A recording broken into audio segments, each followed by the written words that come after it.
it helped them sell a horrifying war. It's a story that is revealed in detail by the Downing Street memo.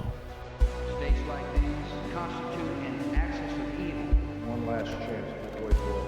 The entire world must know that we will take whatever action is necessary. On September the 11th, enemies of freedom committed an act of war against our country. The United States military has begun strikes against al-Qaeda terrorist training camps in Afghanistan. Let's start by looking at another document from the fall of 2001, when Deputy Secretary of Defense Paul Wolfowitz created this memo for his boss, Donald Rumsfeld, the Secretary of Defense. This was just 10 weeks after the attacks that changed the course of history, but this document wasn't about that. It was about Iraq, a country that had nothing to do with 9/11. Rumsfeld reviewed the document before meeting with an army general. He marked it up with his notes, giving us insight into what the Secretary of Defense of the United States was really thinking about after 9/11. How this group of military leaders were set on, quote, building momentum to topple Iraq's dictator Saddam Hussein, to decapitate the government, a government that was no longer useful to them. Saddam Hussein had been a useful client to the United States, especially in the 80s when he was waging a war against Iran, an enemy of the United States. But those days were now over. Saddam had turned into just a troublemaker in the region, creating instability that could threaten the US's easy access to oil. 2 hours ago, Allied air forces began an attack on military targets in Iraq and Kuwait. This conflict started August 2nd when the dictator of Iraq invaded a small and helpless neighbor. And in many ways, Iraq was an old mess in need of cleaning up. A mess that Bush Sr. had failed to resolve during the first Gulf War. Iraq was supposed to disarm itself after that war, but had kicked out the UN weapons inspector teams. But that wasn't the main reason why right after 9/11 these guys were talking about invading Iraq. A bigger reason is that these leaders wanted to remind the world who the global superpower was. They needed to, after being brutally attacked on their own soil. A non-US friendly regime like Iraq couldn't be allowed to stand in a post-9/11 world. Or, in the words of Rumsfeld himself, hours after the towers fell, quote, we need to bomb something else to show that we're big and strong and not going to be pushed around. There it is. Iraq and its leader was that something else. And now Bush and his advisors were looking at a plan to make it a reality. But how to start the war? Could they tie Saddam Hussein to something that Americans feared, like 9/11 or anthrax? Or could they tell a story about weapons of mass destruction? What other countries could they bring in to support their invasion? And of course, the most important consideration, Rumsfeld jots it here at the end, they would need an influence campaign. They would need to sell the war. And when should they begin? How about right away? Iraq continues to flaunt its hostility toward America and to support terror. 3 months later, the president was telling the world that Iraq was one of a group of evil countries that the US must oppose in the global fight against good and evil. States like these constitute an axis of evil. The price of indifference would be catastrophic. By the summer of 2002, this idea that Bush's advisors had scratched down after 9/11 was developing into an official policy. That handwritten influence campaign to sell the war was now in full swing. There is no doubt that Saddam Hussein now has weapons of mass destruction. The Iraqi regime has been free to pursue the development of weapons of mass destruction. We know they have weapons of mass destruction. There isn't any debate about it. And this is exactly what the head of MI6 told Prime Minister Tony Blair at his house in the summer of 2002 after meeting with the CIA in Washington. It's what we see in the Downing Street memo, that there was a perceptible shift in attitude in Washington, and that the US invasion of Iraq was now seen as inevitable, and that they were now fixing intelligence around a decision that they had already made, and that the US wasn't really planning to work with the UN. They didn't want weapons inspections or getting UN approval for military force.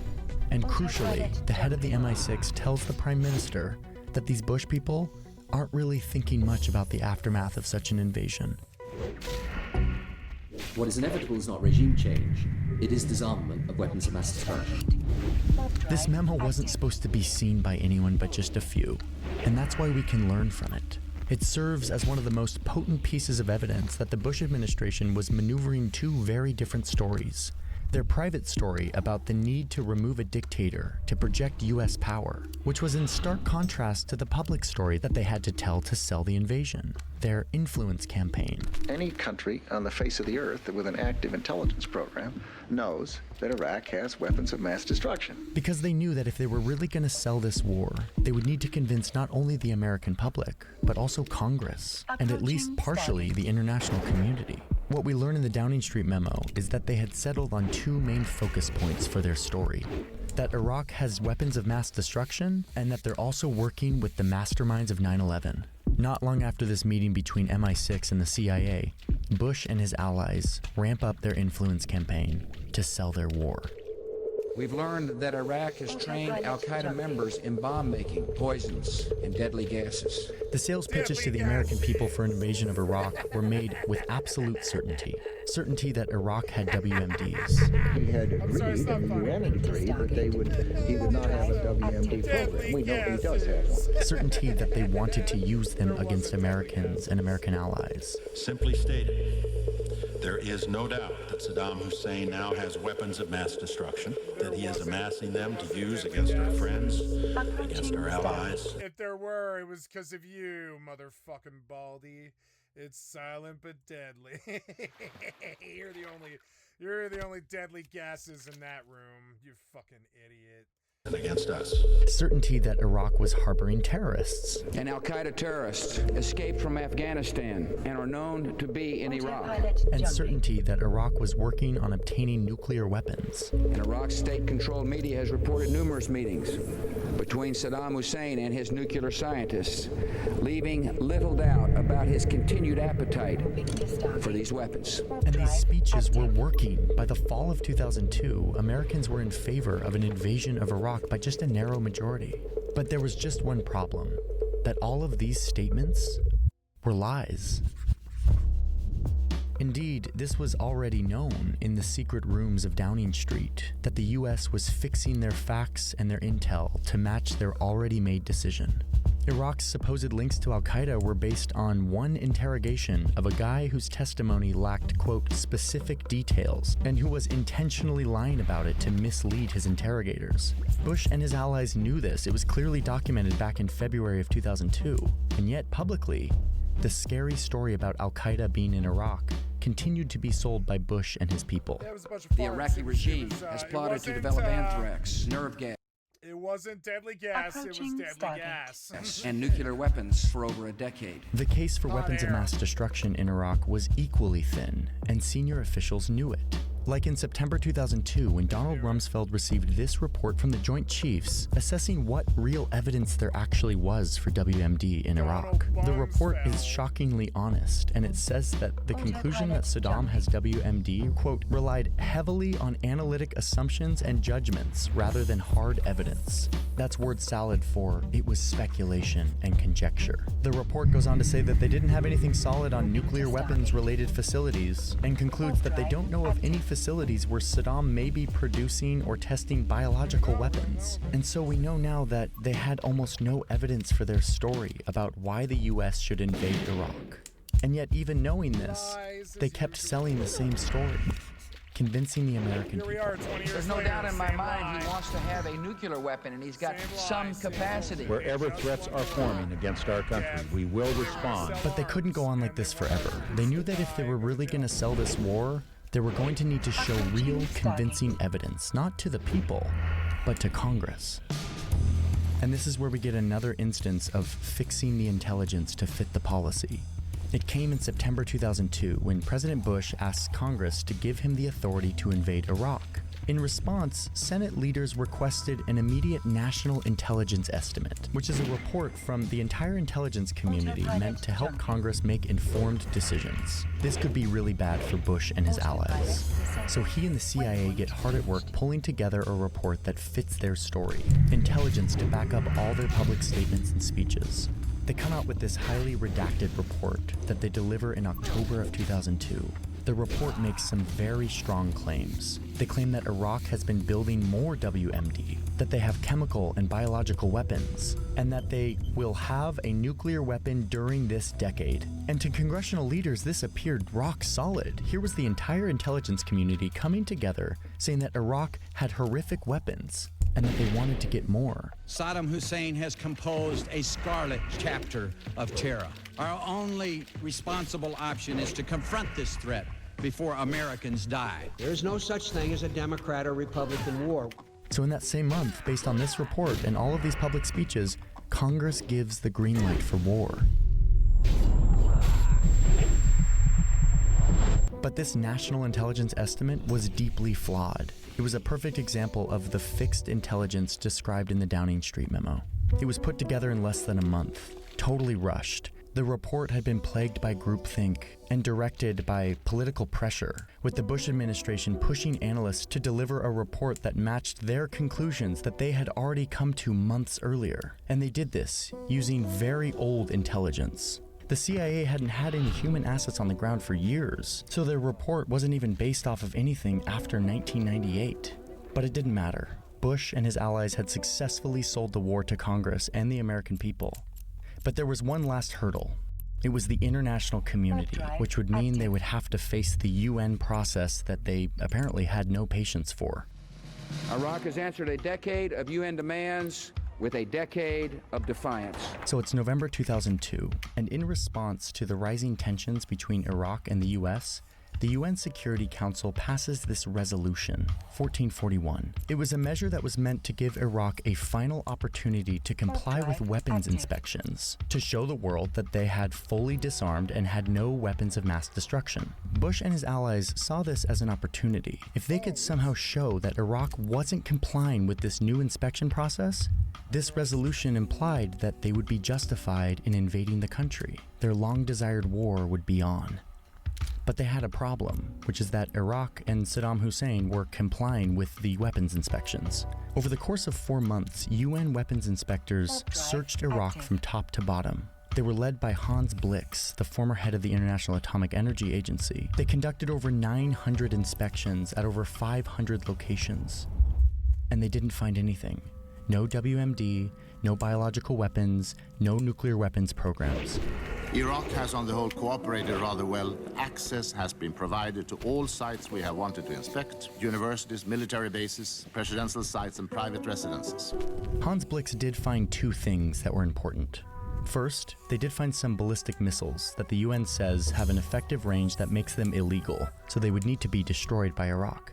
And second, there were some chemical weapons that the Iraqi regime said cannot be accounted for. But Blix insists that this does not mean that they have these weapons. It just means that they need more time to work out the accounting situation. But this error was exactly what the Bush circle needed to justify their invasion. I call now on the distinguished Secretary of State of the United States of America. They sent their most respected cabinet member to the UN, Secretary of State Colin Powell. He came equipped with photos of what he says are mobile weapons facilities. Saddam Hussein and his regime are concealing their efforts to produce more weapons of mass destruction. He plays tapes that he says prove that the Iraqis are hiding their weapons. We evacuated everything to make sure it was not around when the inspectors showed up. And then he says that this is solid evidence that shows that Iraq is violating the UN resolution that told them to disarm. This whole thing contradicts what the UN weapons inspectors had found in their hundreds and hundreds of inspections. They bulldoze the process and say they have justification to invade. My colleagues, we have an obligation to see that our resolutions are complied with. They've got the American public on board, they've got Congress on board, and now the UK is in lockstep. This is the time for this House to show that we will stand up for what we know to be right. To show that we will confront the tyrannies and dictatorships and terrorists who put our way of life at risk. The Bush administration abandons the UN process, and that March, his people do what they set out to do 18 months earlier, when they were looking for something else to bomb, to show who's really in charge on the world stage. My fellow citizens, American and coalition forces are in the early stages of military operations to disarm Iraq, to free its people, and to defend the world from grave danger. America faces an enemy who has no regard for conventions of war or rules of morality.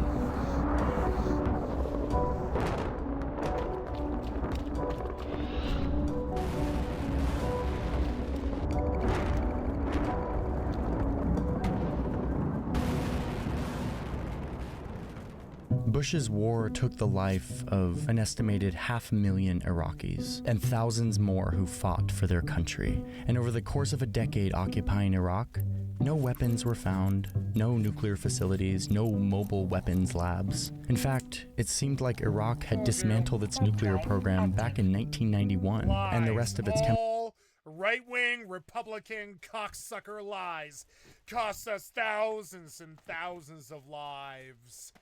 It was disgusting. And time, 23 years, and that's their lies. What their lies have always been. Can't stand them. Never have been able to. I came to that conclusion by myself. No one fucking brainwashed me into it. I came to that conclusion being a good person. Well, I'm not a good person, but you know, like being a law-abiding citizen or whatever. I've come to my own decision that the government isn't too good. Not too good. They cause a lot of death. Watch your back. Problems. They lie a lot. They like war. Whatever. I don't like sweeping generalizations. Innkeeper Shake. Rest your weary bones for a spell. As they go to war, you know. Wait, Beware the living. Oh. Yeah, hey, I have TTS, huh? That's cool. Yeah, what are we doing? I am going to send stuff off. Trust no one.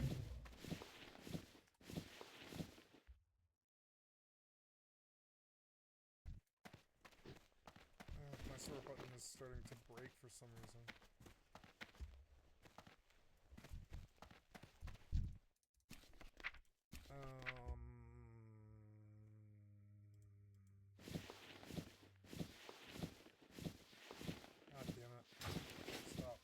Doing this on habit.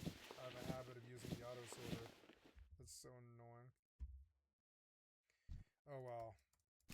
It's doing what it can do. So you.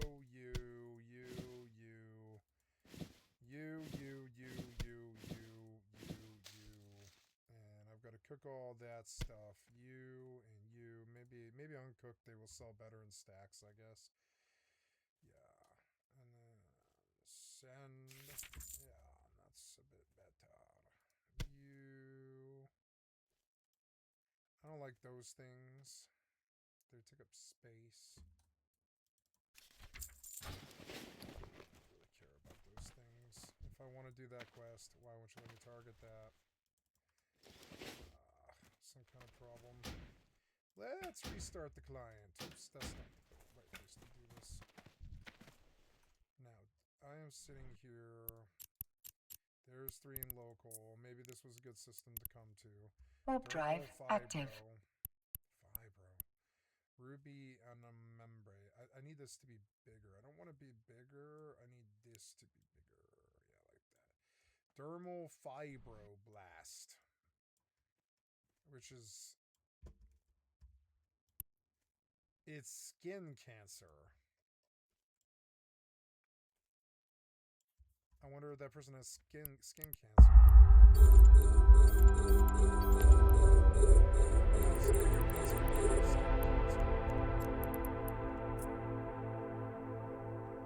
Why is my work truck offline? Am my caps stable? No, 240, huh? Yeah.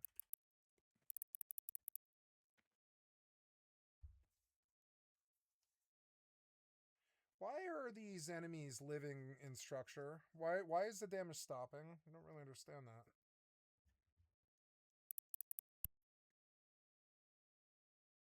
I don't know. Oh well, Z's, I'm out doing what I want to do. Okay, so let's restart this client. Exit.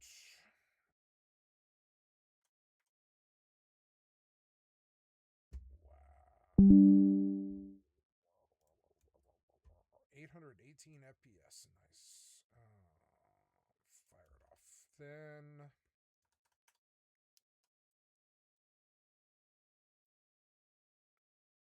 I want to play Caster. I feel like playing Oblivion Remaster.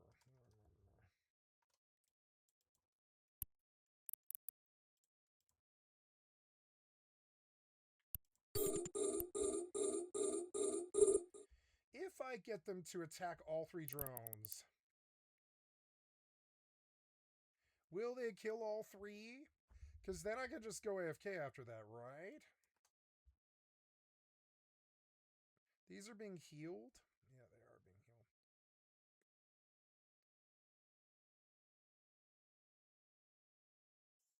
Stupid State Protector Merlins. Die, State Protector Merlin. Now, do they keep fighting? Yes, they do. Which I didn't realize. That's a way better way to AFK. I didn't know that. They keep fighting. They probably kill all 3. So that's a better way to do it. I didn't know, but that's kind of a little secret trick. If you aggro all of the mobs, the drones will systematically kill everything that you sick them on, even if they didn't get a kill the first time. And that's a way better way to go at AFK, because you could just park the first 30 seconds as opposed to coming back 3 times and being like, target again or whatever. And losing like 90 seconds of like paying attention. You could just target all of them at the beginning and then just let them fight. Yeah, see, now they're just fighting. And just let them fight.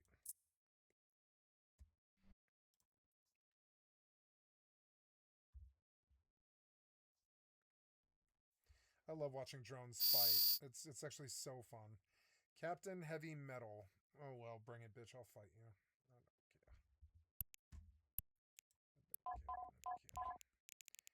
This is a tanky boy as far as frigates go. I didn't need a... I don't have a shield. So I don't know. But the ship's cheap.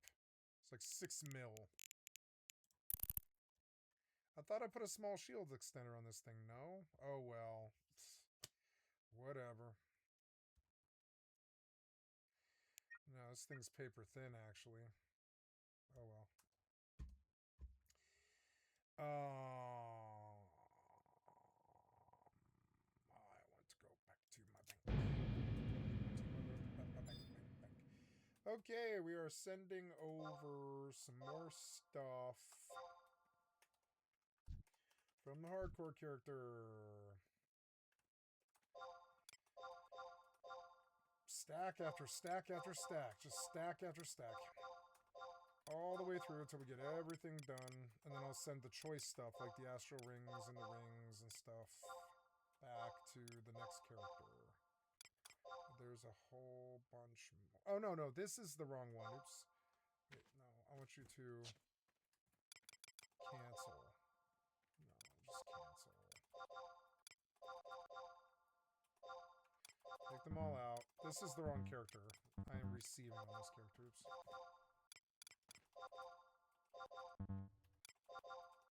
I like that I bought myself astral rings. Okay, so we target all 4.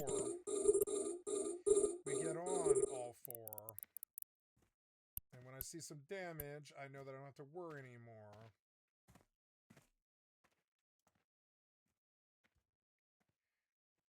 There's 2. Okay, there's 2. Now get on 3.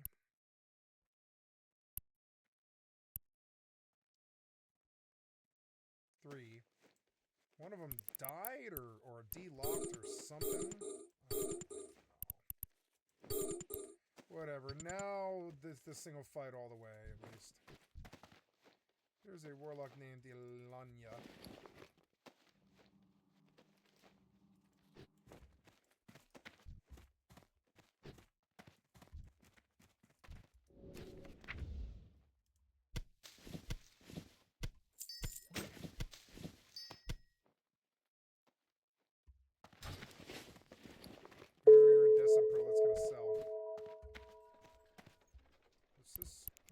Our daily goal for 25.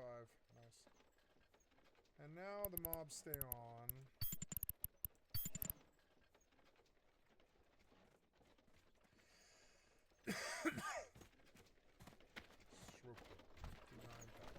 Exhale.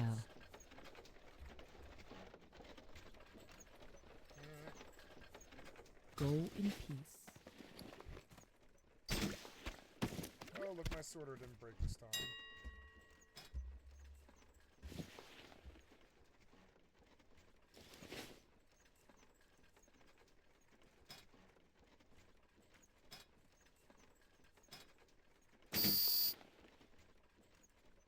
I'll ask for 50 silver. I don't want to gouge this server that bad. I just want money.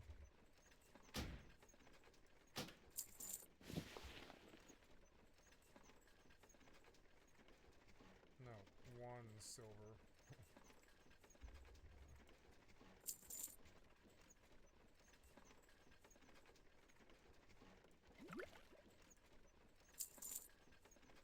Maybe I should start vendoring all that crap.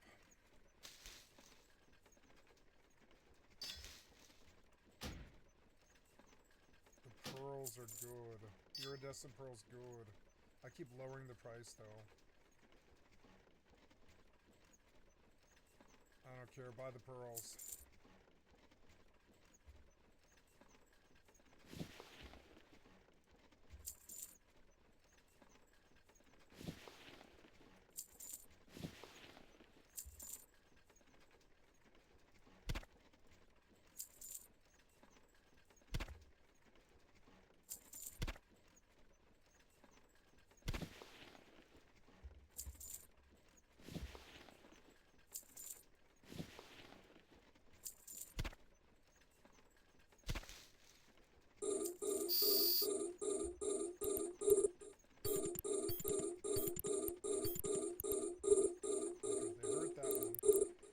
The second one.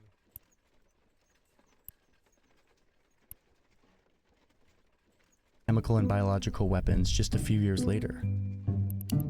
After the invasion, the US never allowed the UN inspectors back into the country to help with their search. The US would never find a way to link the Iraqi regime to Al-Qaeda or to anthrax. Colin Powell, the Secretary of State, who played a major role in selling this war to the international community, would later say that he regrets his part in starting the war. Deeply regret that some of the information I presented, which was multi-source, was wrong. Hans Blix, the chief weapons inspector for the UN, would comment later that year that it is sort of fascinating that you can have 100% certainty about weapons of mass destruction and zero certainty about where they are. We may never know what was in the heart and minds of these senior leaders, whether they truly believed their own lies, whether they felt justified in the choices they made. But what we can learn from this story is how these leaders behaved when they thought no one was watching, when they thought they could tell a compelling story to the public while having a totally different set of motivations, and how with enough fear and enough deception, you can lead an entire society into an unprovoked war, changing the course of history in the process. Be careful. Up in the Zagros Mountains have long lived a people called the Kurds. They're a people with a centuries-long history of fighting back against invaders who have crossed through their lands, resisting conquest in the name of defending their shared cultural identity. Some living as nomads, a people with no friends but these mountains.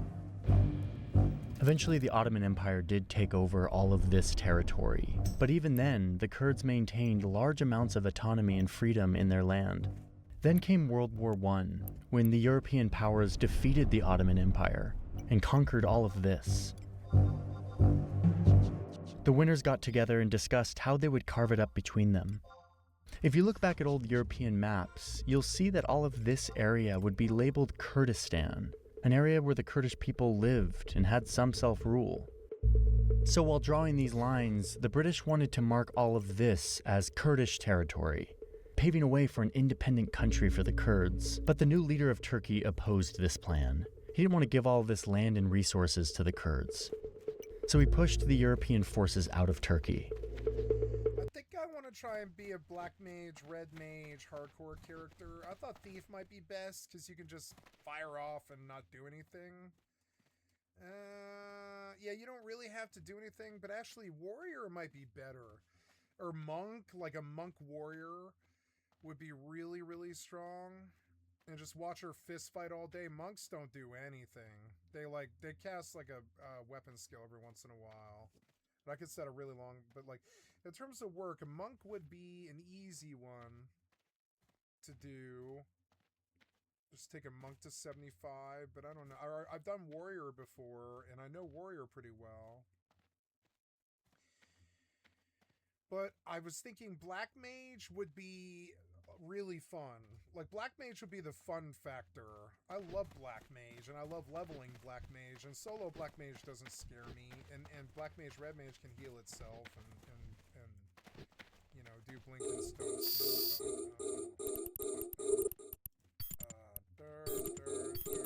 Get on that guy first, yeah. Maybe I should just let them kill the first one, and then have them touch the next one. Yep, and then touch that one.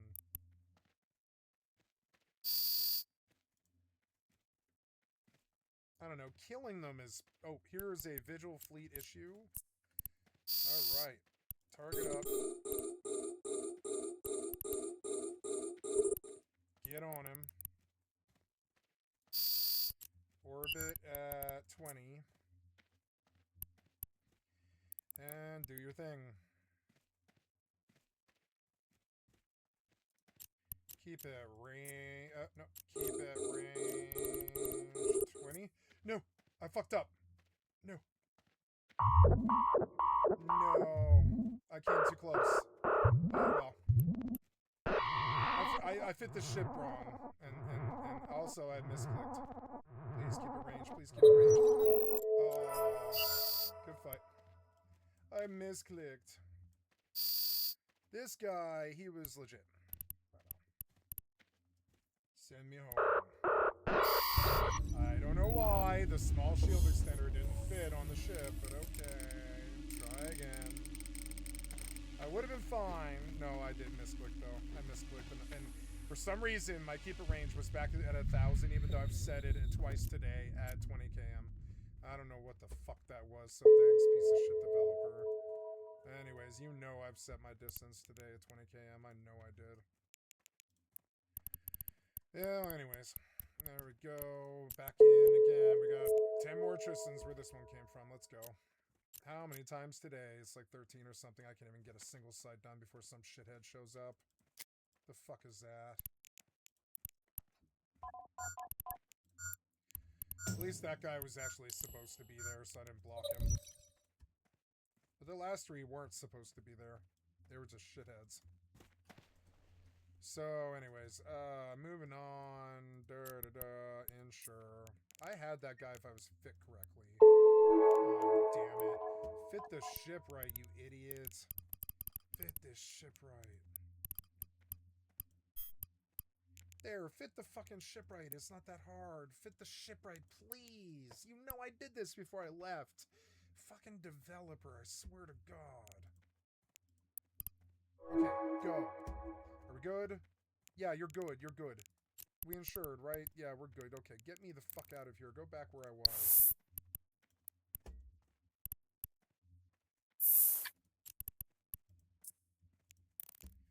Alright, get me the fuck out of here. Another rando. It was a good fight, at least.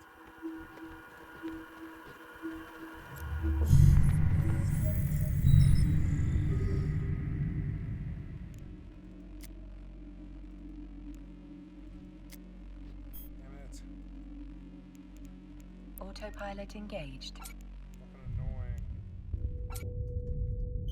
Shouldn't have fucking let now. My keep it range. Why was it Warping to Stargate. Your keep drive it range. It's active. It's not correct. You're so annoying. Why not?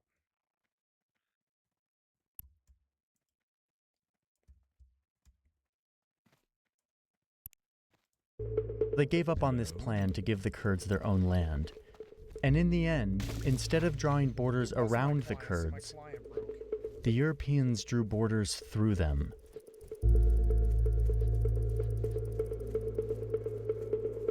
What could have been Kurdistan was now 5 different territories.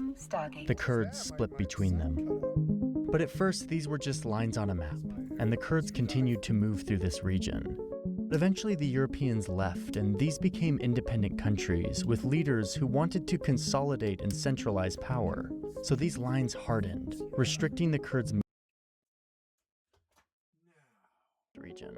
But even still, across this region, the Kurds didn't give up on their idea of someday gaining independence, self-rule, or maybe even a country of their own. Warping to Stargate. Warp drive Set the active. phone's sleep time to 30 seconds.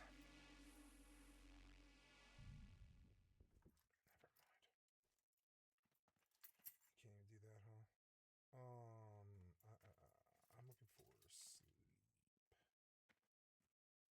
Sleep.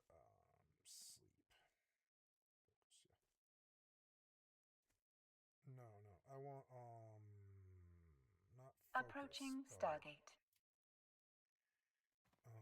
X and I want battery, charging, power mode, adaptive power, low power mode.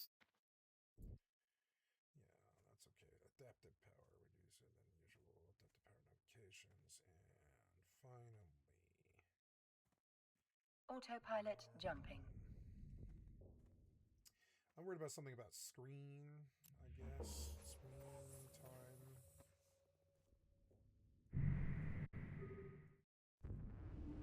Warping to Stargate. Warp drive active.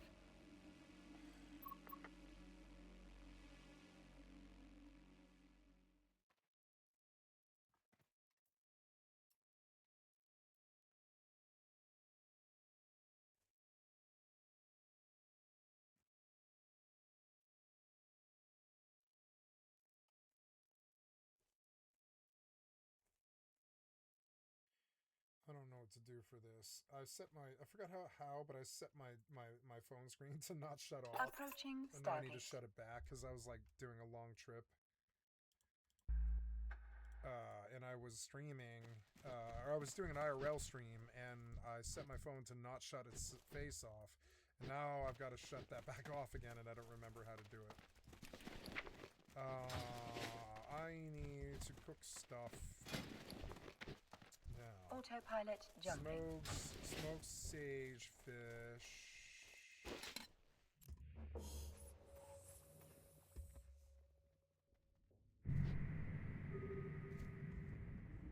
Warping to Stargate. Warp drive active. Okay.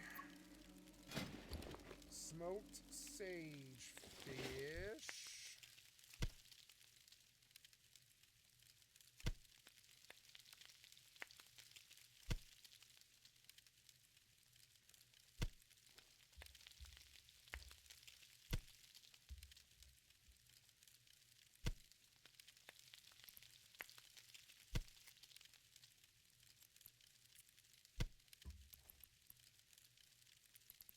Approaching Stargate. Okay. Got smoked sage fish made. Oh. Thank you. Now,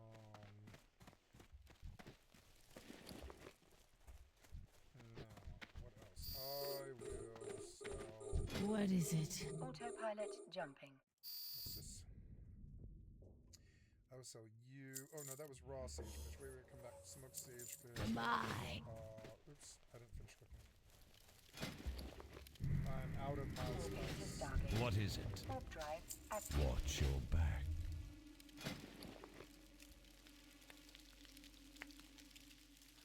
Throughout the 1900s, the Kurds in each of these new countries took different approaches to fight for an independent Kurdish state. Some Kurds would use politics, others would use violence. The early uprisings were crushed by the leaders of these new countries, who saw the Kurds as a threat to their efforts to unify their country around a common language and culture. Like in Iran, where the Kurds had some political rights, but they fought for more. They wanted autonomy and independence. The government of Iran wouldn't have any of this. They would crack down with violence on the Kurds, often supported by Western powers. By the 1970s, Iran was going through a revolution, and the Kurds tried again to rise up. But this new regime had no tolerance for a group that would challenge the leadership of the ruling religious leader. So once again, they were put down. Over in Iraq, Kurdish fighters fought hard against the government throughout the 20th century, until the 1970s, when this new regime came in and made a deal with the Kurds, saying that they would be recognized as an ethnic group and would be guaranteed political representation. It seemed like a huge deal for the Kurds, but it turned out to be a false promise. The Iraqi regime, now led by Saddam Hussein, would continue to repress the Kurds, eventually dropping deadly chemical weapons on Kurdish towns in Iraq, systematically killing thousands of Kurdish civilians in a genocide supported by American-made supplies that were sold to Saddam. Over in Syria, the Kurds were treated decently under the French-controlled government. They were citizens and had some rights. But after the French left in the 40s, the regimes that came after repressed the Kurds, and by the 1970s, the Syrian government was arresting and deporting them, taking their land and giving it to Arabs. In total, the Syrian government would remove 140,000 Kurds from the country. Decades later, Syria and the United States would both find the Kurds in Syria useful for their political goals. But first, let's talk about Turkey. There's more Kurdish people here than in any other country. The same government that had fought against a Kurdish state early on continued to oppress the Kurds, denying them citizenship, outlawing their language, and keeping them out of politics, all with the goal of wiping out their culture from Turkey, as a part of this Turkification campaign, which tried to unify Turkey under one culture, targeting the Kurds and other ethnic minorities. Some Kurds fought back against this in the early years, but were quickly crushed by the Turkish state, leading to the creation of an armed insurgent group with communist ideology. They're called the Kurdish Workers' Party, or PKK, and it would become one of the biggest Turkish resistance movements. The PKK would use violence, like suicide bombings and improvised explosives, as well as youth militia fighters against the Turkish government, tactics that they say are the only way to fight back against such oppression. And as a result, Turkey and most Western powers consider the PKK a terrorist group. So, that's how the Kurds in these four countries became locked in a conflict with their governments. They all have different struggles, but they're all unified by the dream of some version of Kurdish independence. But it doesn't take long for these regimes to see that they could use the Kurds as a tool, as a weapon. One of the earliest examples of this happens at the end of World War II, when the Soviet Union sees an opportunity to gain land and access to oil by supplying and arming the Kurds in Iran, allowing them to rise up against the government and declare their own country, supported by the Soviet Union. But it didn't work. The US pressures the Soviets to leave, and now without support, the government of Iran, which is backed by the US and UK, go on to crush this movement of Kurds in their country. The Kurds are back to being repressed by the government. In the 1980s, Syria uses the Kurds as a weapon against its rival Turkey, when it allows the PKK to start operating within Syria, giving them money and weapons so that they can hurt Turkey. Syria is doing this in spite of having spent years removing hundreds of thousands of Kurds from its own country.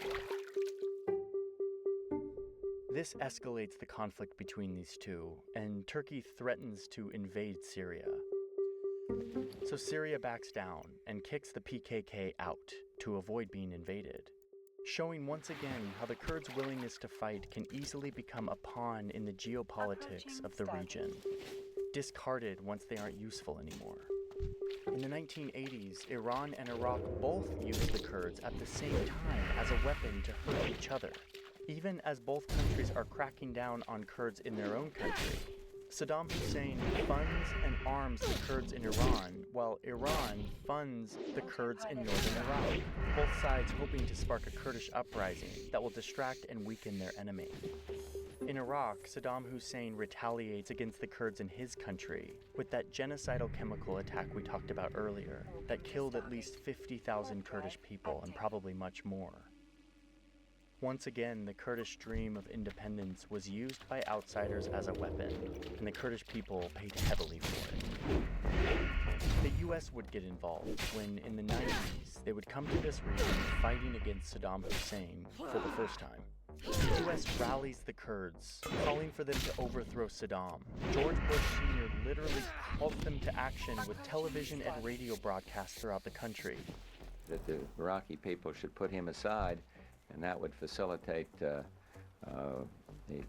resolution of all these problems that exist, and certainly would facilitate the acceptance of Iraq back into the family of peace-loving nations. And it seems to work. It sparks an uprising that looks successful at first. The US had instigated this uprising, and they have forces in the region that they could send to support the Kurds, but they do nothing. This allows Saddam to regather his forces and crush this coup, and to increase this oppression, ensuring that nothing like this ever happens again.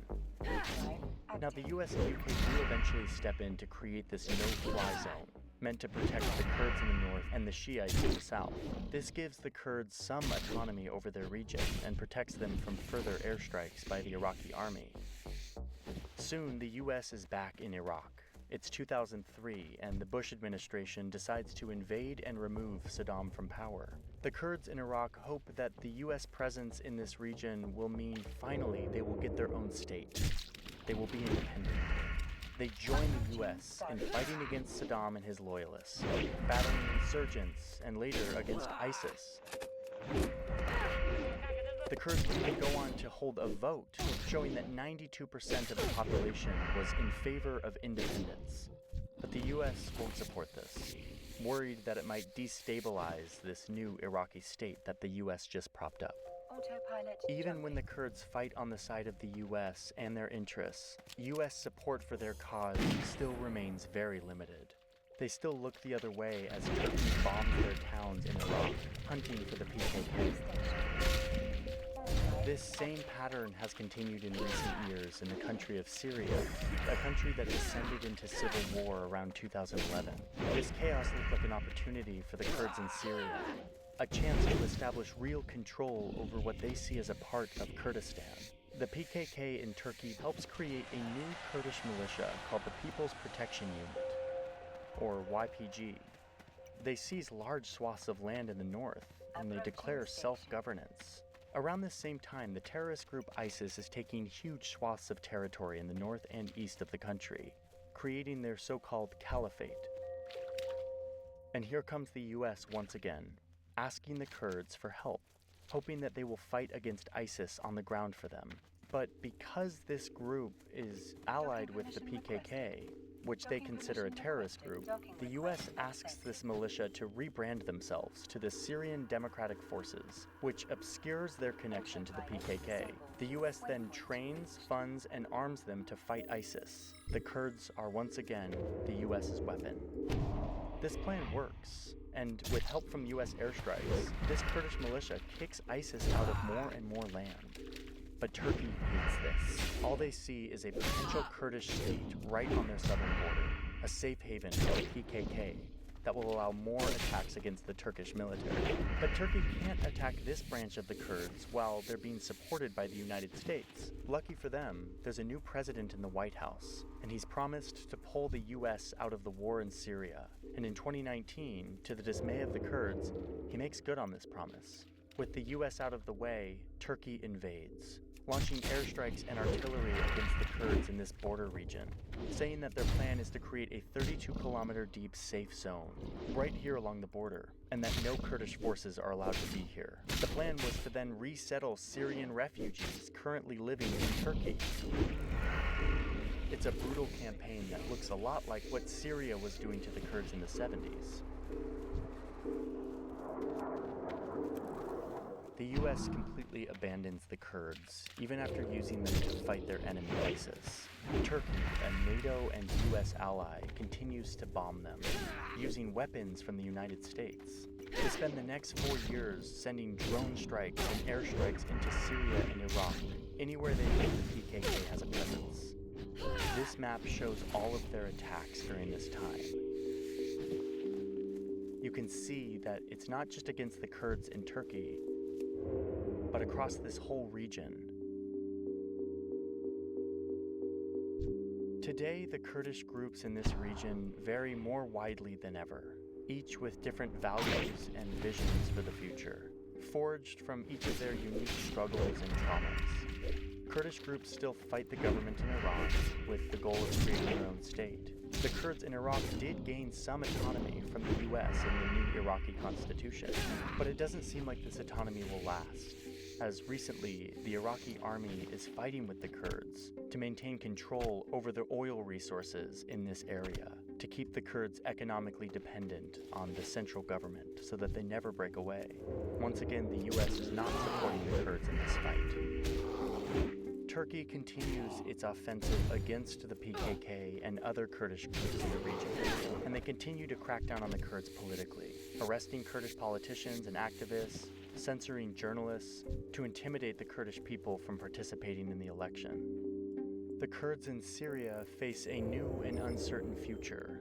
They do have some autonomy up here in the north, but are surrounded by enemies, no longer counting on any support from the US. The story of the Kurds is the story of a people who are willing to fight like few others, all in the name of their culture and identity. That willingness to fight has presented a threat to regional governments, bent on control of their people and the resources within their borders.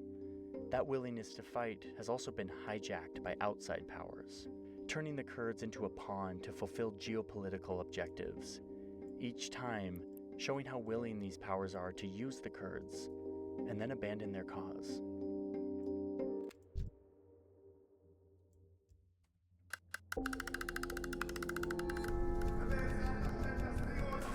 Do the Palestinians have a right to a separate state? No, I don't think they do, but...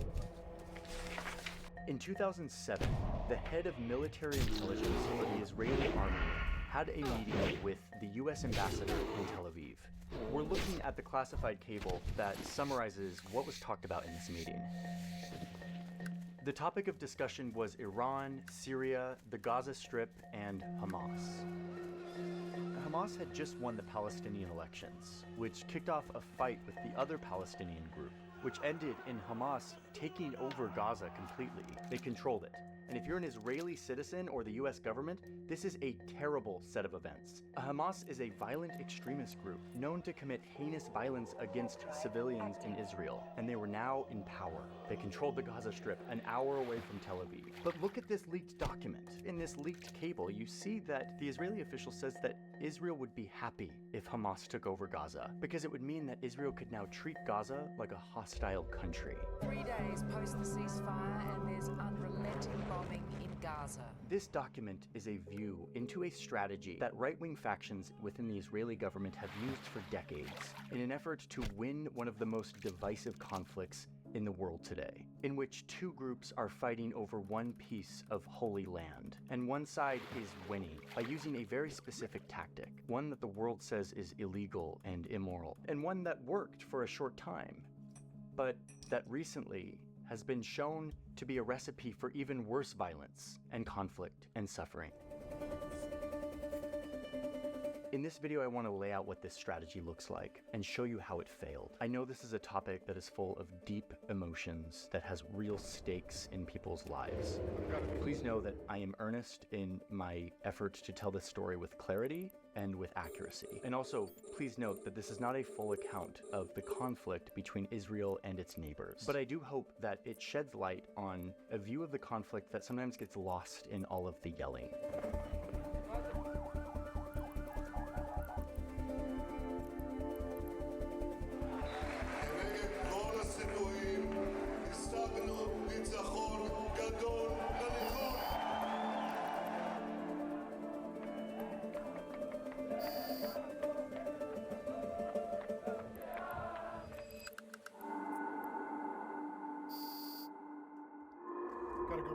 For 2,000 years, Jewish people around the world have been persecuted and segregated and ostracized from society. That is a fact. By the time the 1800s came around, it became clear that wherever the Jews went, persecution would follow.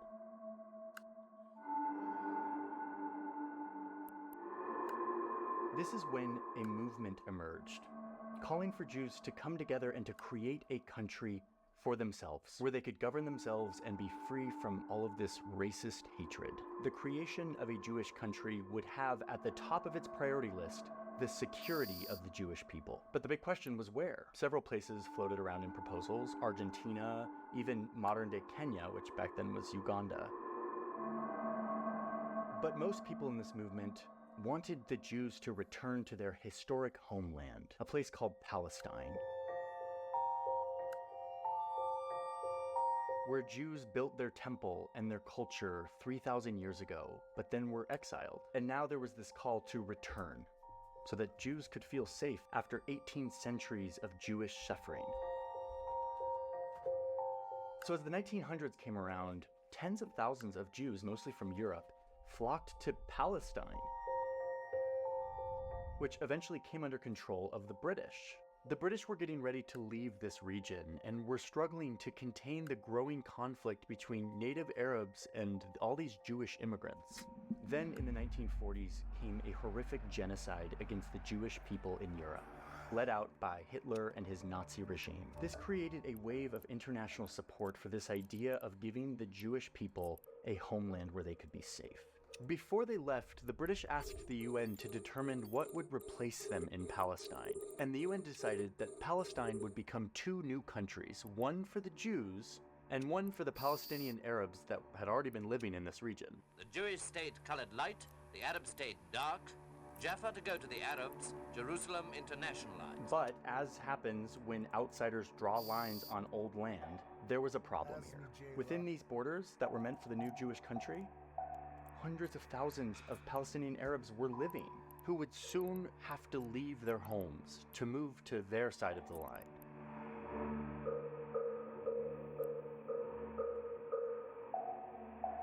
Okay, wait, I'm gonna pause there because, as I said, this is not a full history of the Arab-Israeli conflict. We actually just made a video on our new channel, Search Party, which focuses on what happens next. The conflict between Israel and its Arab neighbors. You can go watch that, links in the description. It'll give you some useful context. For now, just note that this led to a horrific conflict. Jewish militias forced over 700,000 Arabs out of their homes, turning them into refugees. The proposed borders shifted around, turned into ceasefire lines, and after all was said and done, the Jewish people did indeed get their own country, the State of Israel. And the two important points here are that, number one, the very foundation of the Israeli country is for security of the Jewish people after nearly 2,000 years of persecution. And number two, the location they chose to set it up was becoming, as a result of this conflict, not much safer than Europe.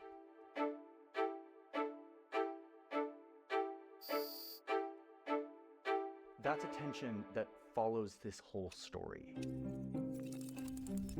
Okay, so now let's fast forward to 1967. Israel has its country, and they fight a short war with their Arab neighbors, and they win that war, and they take over all of this land.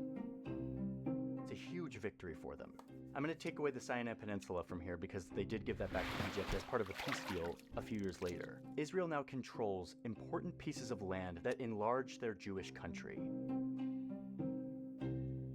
Many saw this victory as a sign from God that they were actually entitled to be here. But once again, Palestinians, nearly 1 million of whom had been kicked out of their homes, were living here in the West Bank and the Gaza Strip, which Israel now controlled, but they weren't really sure what to do with it.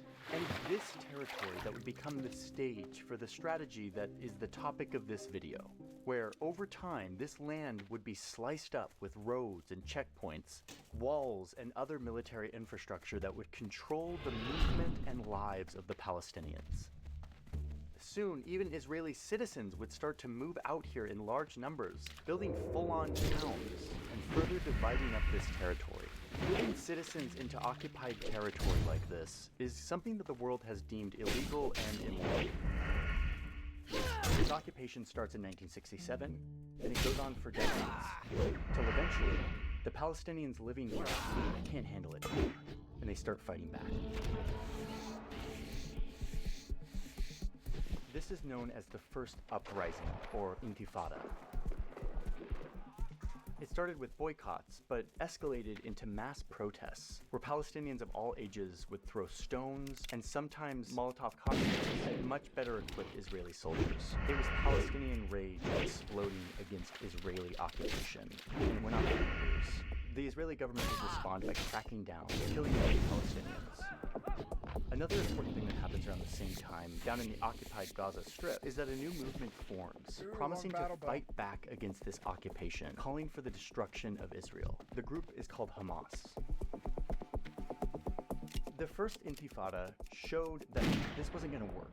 Chopping up Palestinian land, oppressing them, keeping them in this occupation was only going to produce more violence. It wasn't going to fulfill Israel's promise to provide security and safety for the Jewish people.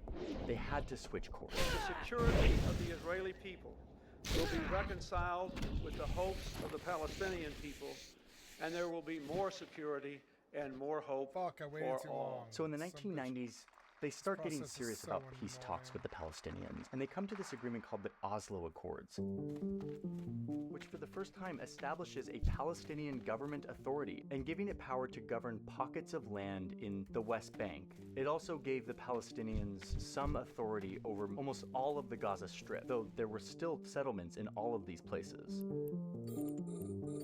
This was a big deal for this conflict. Like, both sides were talking to each other and coming to agreements that was giving, like, authority to the Palestinians. But another theme of this story is that hardliners can use violence to derail peace. And that's exactly what happened here. Right-wing Israelis start holding rallies, calling their prime minister a traitor and a Nazi for giving land to the Palestinians. Some of these rallies are led by a now familiar character, Benjamin Netanyahu. The people of Israel want a real peace, and real peace means peace with security, peace they can trust, with a partner they can trust, and they don't feel they have it here. We want a real peace, not a fake one.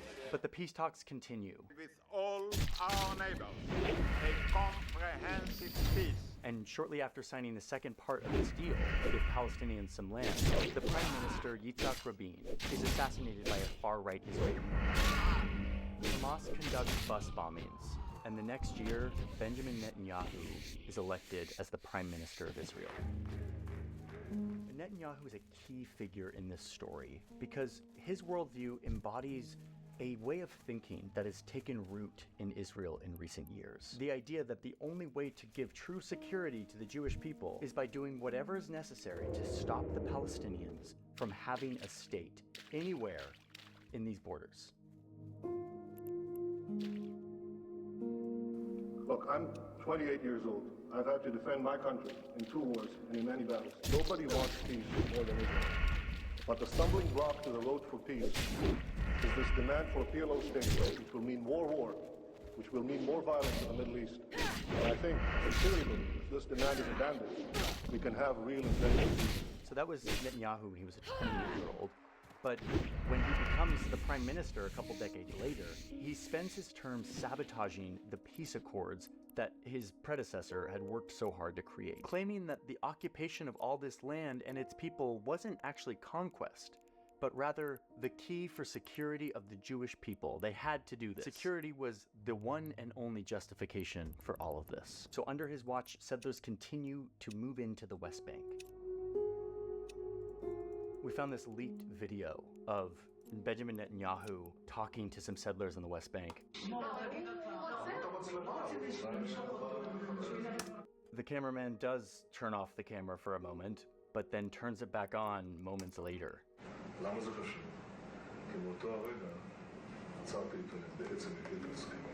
He is admitting to sabotaging the peace accords that the Israeli government had signed with the Palestinians. That because he disagreed with them, he wanted to sabotage them because he was so against a Palestinian state or any form of Palestinian autonomy in this land. And then he goes on to explain what his real thinking is on the situation.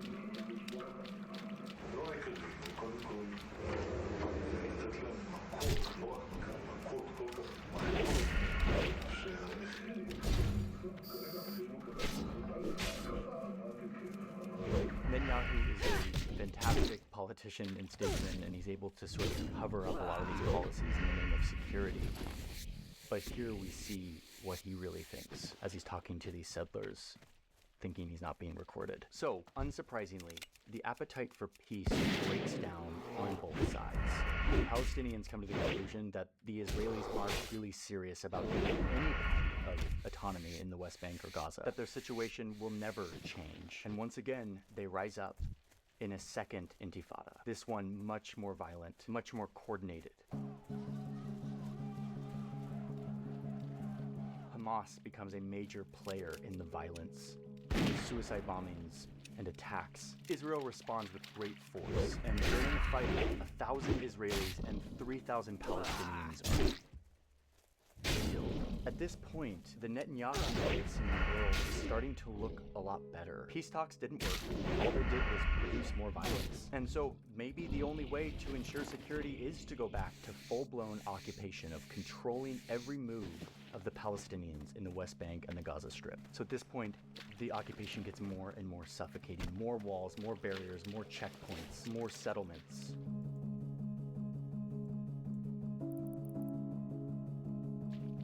Then in 2005, Israel withdraws from the Gaza Strip, letting the Palestinian Authority have total control there. They turn their attention entirely to their historic homeland of Judea and Samaria, which is the West Bank. The next year, an election is held in the Palestinian authorities, and the winner surprised the world and would create a new chapter for this conflict. The winner of these elections was Hamas. This is a very, very bad result for Palestinians.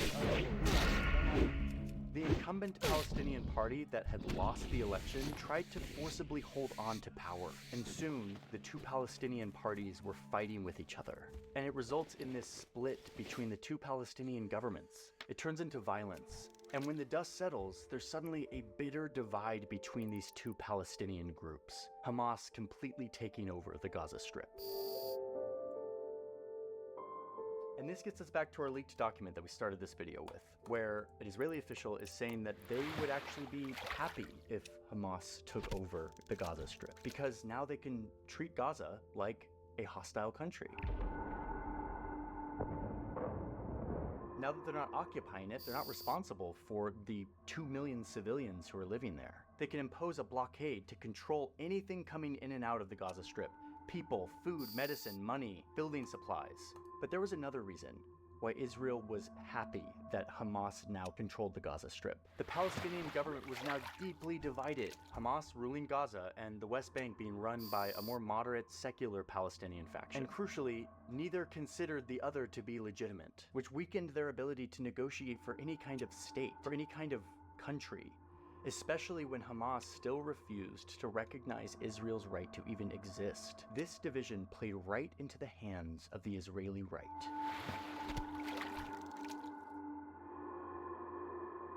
And this gets us back to Benjamin Netanyahu, that enemy of the earlier peace talks. He gets elected once again in 2009, declaring himself Mr. Security and promising to provide safety to Israeli citizens who are still shaken from the Second Intifada and are now worried that Hamas now controls the entirety of the Gaza Strip. Netanyahu's playbook was already made clear. He had said it point blank. It's what he had been doing for years, sabotaging peace talks that would give Palestinians any kind of authority and continuing to build settlements, while continuing, in his words in that leaked tape, to hit the Palestinians hard, make it unbearable for them, a complete assault on the Palestinian government, dividing and slowly conquering the Palestinian people, making life hard and desperate for them, controlling their lives, watching their every move. And this is where we get to this paradoxical alignment, almost alliance, between Benjamin Netanyahu and Hamas, the enemy of Israel. As long as Hamas held control over the Gaza Strip, the Palestinian cause would remain weak and divided. Netanyahu would feel justified in imposing this crippling blockade of the Gaza Strip, which in turn gave Hamas legitimacy among the people of the Gaza Strip, showing that their armed struggle against Israeli oppression was justified, provoking them to launch rockets into Israel to show that they were actually doing something, unlike the Palestinian Authority in the West Bank, which in turn bolstered Netanyahu's narrative that the Palestinians actually don't want peace, they want violence and the destruction of Israel. And the only way for security is more occupation, more oppression.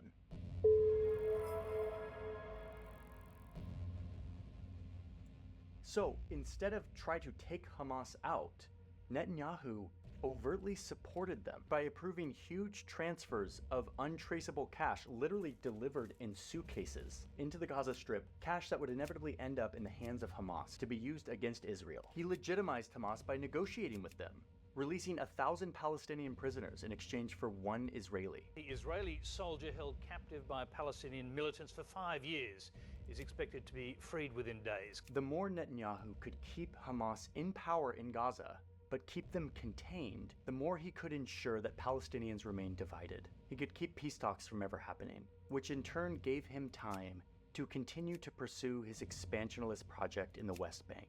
And indeed, since 2009, when Netanyahu became the prime minister, the number of settlements in the West Bank has only gone up. And if you look at this map, you can see how these settlements just weave through and carve up this land, making it impossible to even fathom what a Palestinian state could look like, which is precisely the point of the strategy.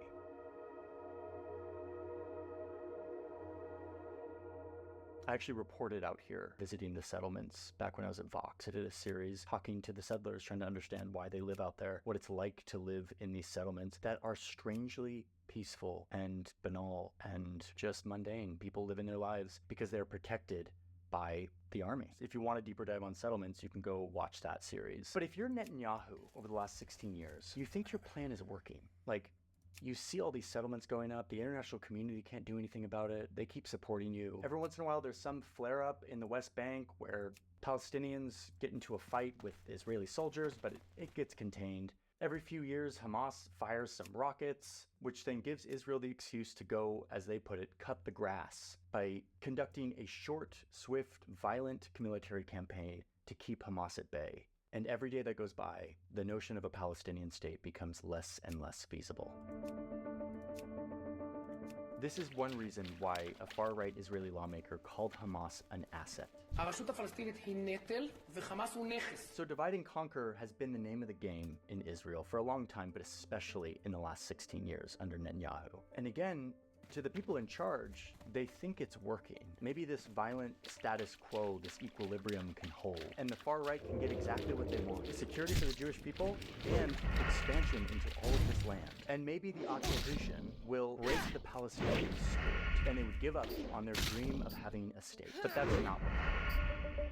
On October 7th, 2023, we saw how wrong-headed this theory of security was. In an unprecedented surprise attack, the militant Hamas rulers of Gaza sent dozens of fighters into Israel by land, sea, and air. This deadly attack launched by Hamas showed us that while Netanyahu's strategy of divide and conquer might be good for taking over more land, what it's not good for is making good on the original promise of Israel, which is ensuring the security of the Jewish people. In fact, his strategy has produced exactly the opposite. Now, the responsibility for what happened on October 7th lies with the people who committed those acts of terror, Hamas fighters and their leaders. There is no excuse or justification for their actions. But the point I'm trying to make with this video is that there's also others that need to stand accountable here. Those who used Hamas as a pawn to continue this divide and conquer policy, who are now engaged in a campaign of mass bloodshed on civilians. They deserve to stand accountable as well, to the Israeli people and to the countries that support Israel. I believe in the need for a Jewish state. I do. I think that's a very reasonable proposal, that Jewish people should feel safe somewhere in this world. And yet, what we're looking at isn't it. The Israeli project, the way that it's been wielded in its current form, produces the exact opposite of security for the Jewish people. Look at this map. This map shows the thousands of attacks that have occurred right here on this border, just over the past year, in this fight between Israel and one of their biggest regional enemies, Hezbollah. Hezbollah is one of the biggest armed groups in the world that isn't a nation's military. They have tens of thousands of trained soldiers, and hundreds of thousands of missiles and rockets capable of reaching targets all across Israel. This threat led Israel to conduct a massive set of attacks against Hezbollah, This large explosion was seen near Beirut's international airport, in which they killed almost all of the group's top leaders, weakening Hezbollah immensely, followed by a full-on invasion by Israeli troops to denigrate this group even further. This has been a massive escalation that is now spilling over into this entire region. And to understand how we got here, you really have to understand where Hezbollah came from, and what this group's fierce 40-year struggle tells us about how the modern Middle East came together, and how it's now coming apart.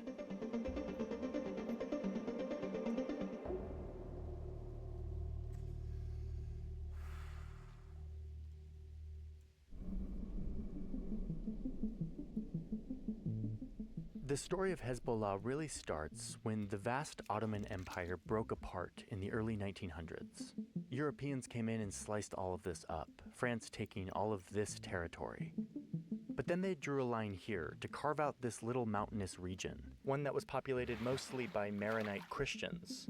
But the border didn't include just Christians. The French made sure to include this area to the east and this area to the south, areas that contained large populations of Shia Muslims, who were now forced into this new country where they were made a minority to the Christians, along with a few other religious groups.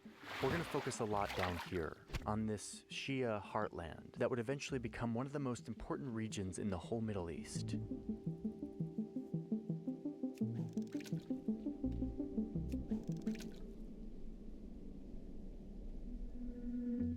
In 1943, Lebanon gains its independence from France. It creates a constitution meant to balance the power between all of these religious groups. But that balance wouldn't last, mostly thanks to what started happening down here, where another set of borders were being carved into the Middle East. The British had controlled this, but in 1948 they left, and the UN helped draw these new lines, creating a new Israel and Palestinian state. Decades of war forced out millions of Palestinians, many of whom ended up here in Lebanon. These Palestinians are mostly Sunni Muslim, so this upsets the carefully laid power balance in Lebanon and further marginalizes the Shia Muslims who were fighting for their place in the country. Then in 1971, an armed militia made up of Palestinians called the Palestinian Liberation Organization moves to Lebanon, and they turn this whole region, which again was made up of mostly Shias, into their own little mini-state. You start to see that Lebanon is descending into division between the different militias and powers controlling parts of the country. And in the mid-70s, it all breaks down into a full-fledged civil war between a dizzying number of religious factions. It's a war that will pull in much of the Middle East. And it's a war whose most important region is down here, in this border zone between Israel and Lebanon, the place that will soon give rise to Hezbollah. Now let's talk about Syria. They're here right next door and they're watching this civil war. And they decide to invade, to prop up the Maronite Christian ruling class, who've become Syria's allies. They want to do this to prevent the civil war from spilling over into their territory. At this point, Syria also considers annexing the entire country of Lebanon, making it a part of Syria. But eventually the relationship between Syria and Maronite Christians breaks down, and Syria continues to occupy this part of the country. Meanwhile, to the south, Israel fears that Syria is growing too powerful. It also wants to wipe out the PLO, who is attacking them across the border from Lebanon. So in 1978, Israel enters the fray, invading from the south and driving deep into the country. Israel succeeds in temporarily suppressing the PLO, but in the process, it displaces hundreds of thousands of locals, most of them Shia Muslims. It eventually withdraws after a UN resolution. But then in 1982, after more PLO attacks, Israel invades again, this time pushing all the way to Beirut, fighting both the PLO and Syria. And this is where the conflict takes on a new dimension.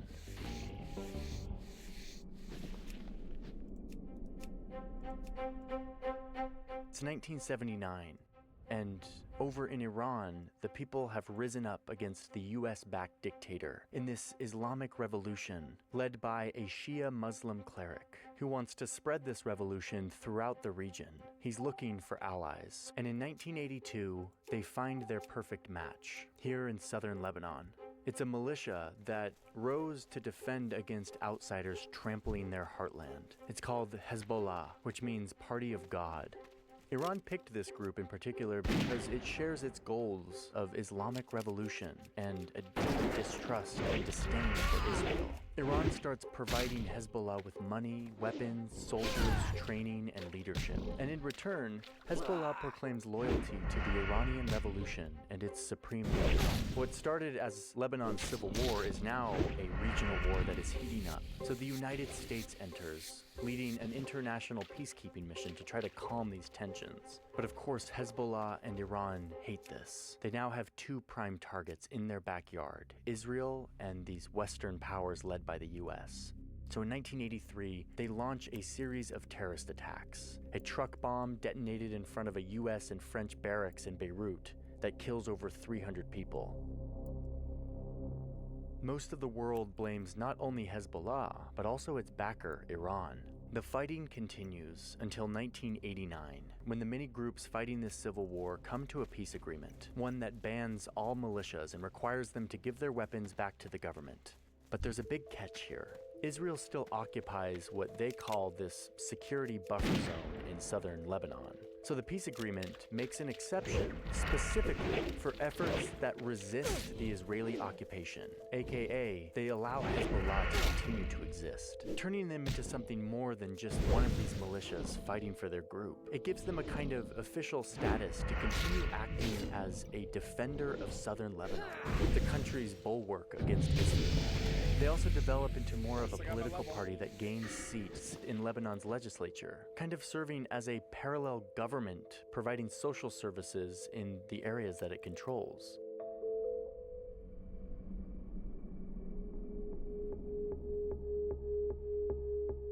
So let's look at Hezbollah in this moment, because they find themselves in the middle of shifting power games in the Middle East, balancing their mandate to defend their Shia heartland, which was their founding motivation, but also trying to gain further influence in the region, while also appeasing the demands of their major supporter, Iran.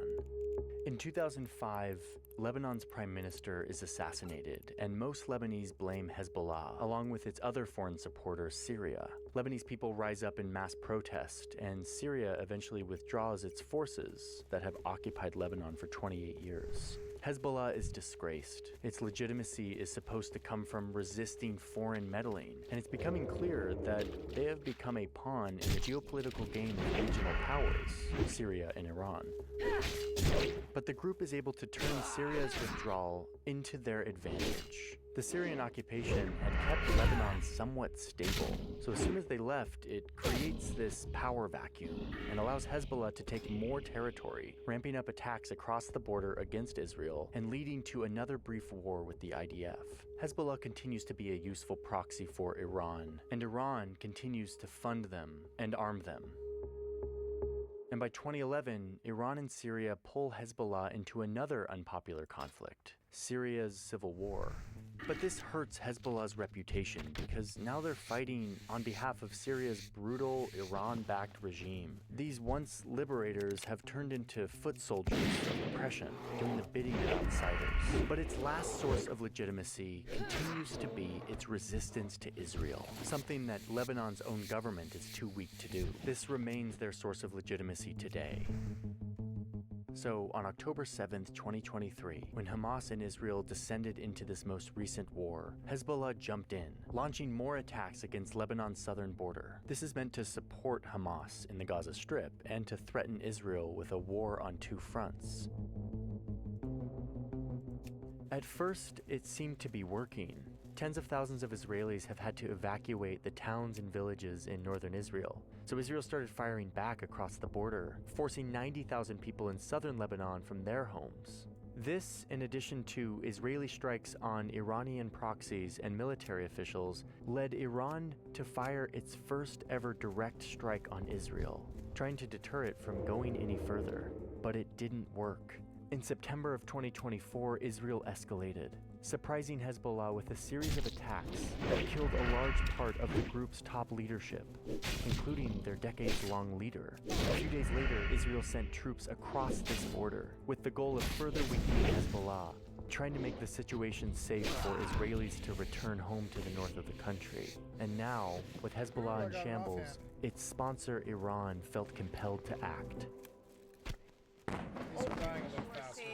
What we are all seeing with our own eyes is a major attack from Iran. It's a major attack, Dana, and it's an escalation. It's an escalation. So even if Hezbollah eventually begins to rebuild itself, it's unclear what role they will play in Iran's proxy network.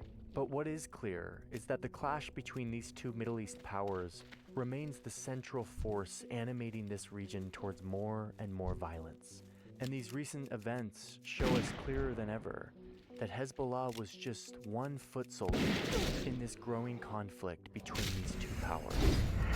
Checking in one last time to remind you that this video is made possible by Ground News, the sponsor of this compilation. Ground News is the service that I use to look deeper into the headlines that I'm consuming, very, very deeply aligned with their mission to help reveal the narratives behind all of the many headlines that are covering the world's news. If you want to get 40% off their Vantage plan, which is the one I use, you can go to ground.news/JohnnyHarris to get in on that discount and support this very useful service. Okay, on to the next video.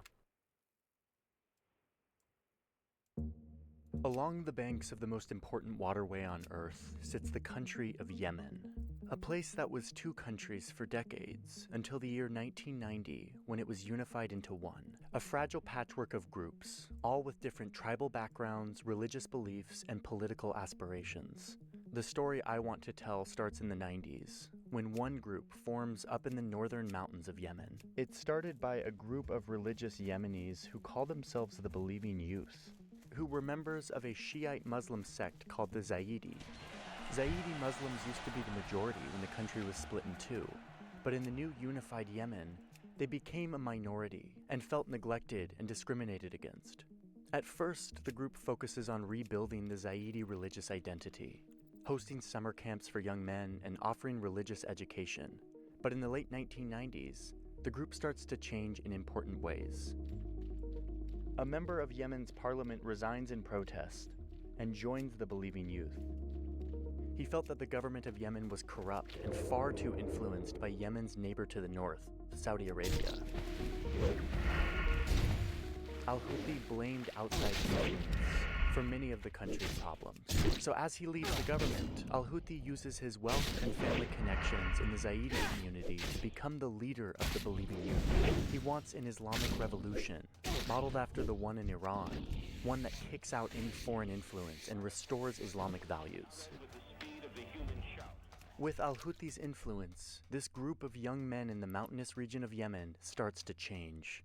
They begin protesting Yemen's president, Ali Abdullah Saleh. Soon they start taking up weapons, taking over territory, and eventually setting up their own security checkpoints in their region. The Believing Youth are starting to look a lot less like a summer camp and a lot more like a militia, like a rebellion. President Saleh, who had previously supported the Believing Youth, is starting to get worried. And then in 2001, the entire Middle East would change forever. After 9/11, the US launches a war on terror. They ask President Saleh for help, and he cooperates, taking military aid and allowing American special forces to operate inside Yemen, where the terrorist group Al-Qaeda has a presence. 18 months later, the US presence in the region would balloon even more when the American military invades and occupies Iraq. For Al-Houthi and his group of young men, this crosses a red line and deeply radicalizes the movement. Al-Houthi criticizes the president publicly for pandering to what he sees as American imperialism in Muslim lands. And many in Yemen agree, joining the movement and bolstering their numbers. inventory is full. Al-Houthi adopts the violent slogan that sits on the flag of his movement to this day: God is great, death to America, death to Israel, curse on the Jews, victory to Islam. President Saleh feels threatened by the growth of this increasingly radical movement that is taking control of territory in the north. He issues an arrest warrant and a bounty for al-Houthi and brutally cracks down on their protests. In response, the believing youth launch an armed rebellion in the north of Yemen, leading to counterattacks by the Yemeni military. Shortly after the fighting begins, al-Houthi is killed in a cave in the north. The rebels he leaves behind fight on with new conviction, and the world would know them by the name of their martyr, a symbol of imperial resistance that would soon be firing rockets at Israel and hijacking cargo ships in the Red Sea.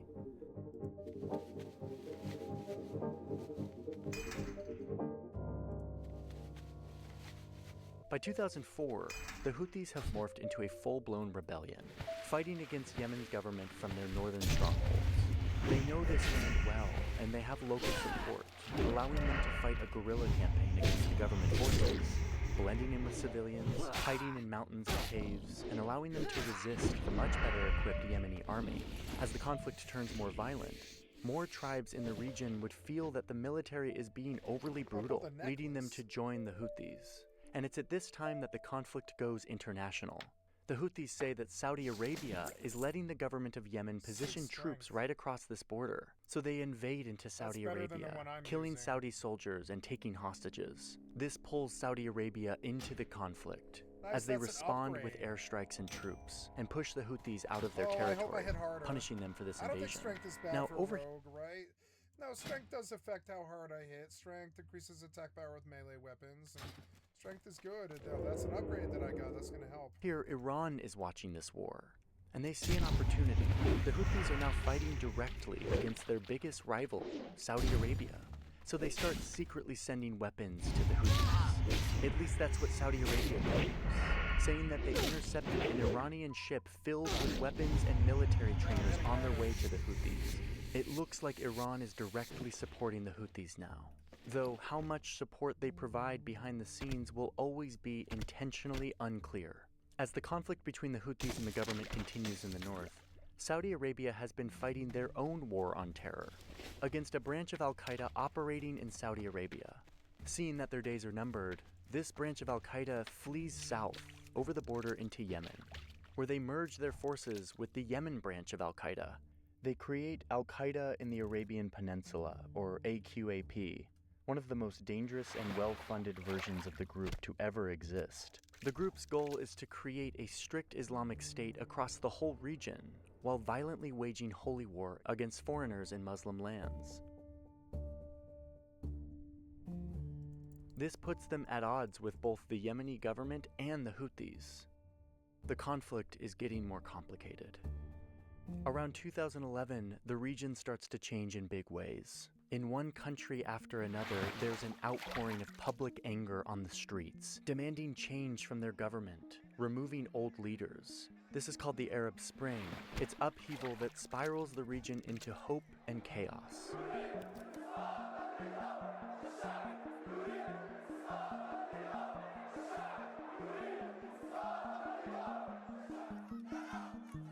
Iran and Saudi Arabia see this as an opportunity to strategically choose sides in all of these countries in hopes that when the dust settles, they will come out with a stronger hand of allies in the region. And one of their main focuses is Yemen, a country that is also rising up, calling for President Saleh to step down. The corrupt dictator of Yemen is running out of time, which is something the Houthis have been fighting for years. But Saleh refuses to step down, adding fuel to the uprising. Saudi Arabia sees this situation at their southern border and decides to step in with the help of the UN, convincing Saleh to transfer power to his vice president in exchange for immunity from prosecution. On his way out, Saleh takes the billions of dollars that he corruptly amassed during his time in office, and he also retains the loyalty of key parts of the military, fighters that are only loyal to him. But the people aren't satisfied with this new Saudi-backed president. The government remains weak and unorganized. Meanwhile, the Houthis are taking advantage of this infighting and only getting stronger, taking more and more territory from the government, adding to their forces and receiving more support from their backer Iran, who is supplying them with more training, missiles, drones, and other advanced weapons. They use these weapons in the fall of 2014 to march into southern Yemen, taking over large swaths of territory. Let's go to the battlefield. Now that the Houthis have momentum, the former President Saleh joins them in an alliance of convenience. In fact, Saleh's forces are critical in helping the Houthis take the capital city of Sana'a. Saleh is now working with his former enemy against his own vice president, the man he had to give power to when he stepped down. President Hadi and his government flee south as the Houthis take over, but the Houthis are right behind them. So Hadi has to flee to Saudi Arabia, trying to govern Yemen from there. But the Houthis just keep gaining momentum. By the middle of 2015, they now control the capital city completely, where they create their own government and take control of the government's military weapons, helping them expand even further into the south. Now that the Houthis are in power, they run an oppressive regime that silences free speech, crushes dissent through arrest and torture, and recruits children as soldiers, all while imposing strict religious laws that undermine women's rights. Meanwhile, Saudi Arabia is getting nervous. Their southern neighbor is now controlled by a group that is funded by their biggest enemy. So, they recruit the support of countries around the region and invade Yemen with the goal of removing the Houthis from power. The war is led by Crown Prince Mohammed bin Salman, Saudi Arabia's up-and-coming leader and defense minister. He starts with a widespread bombing campaign and a naval blockade that prevents shipping in and out of the country, with the goal of trying to cut off support coming in from Iran. The Crown Prince turns to the United States in need of more weapons for this war.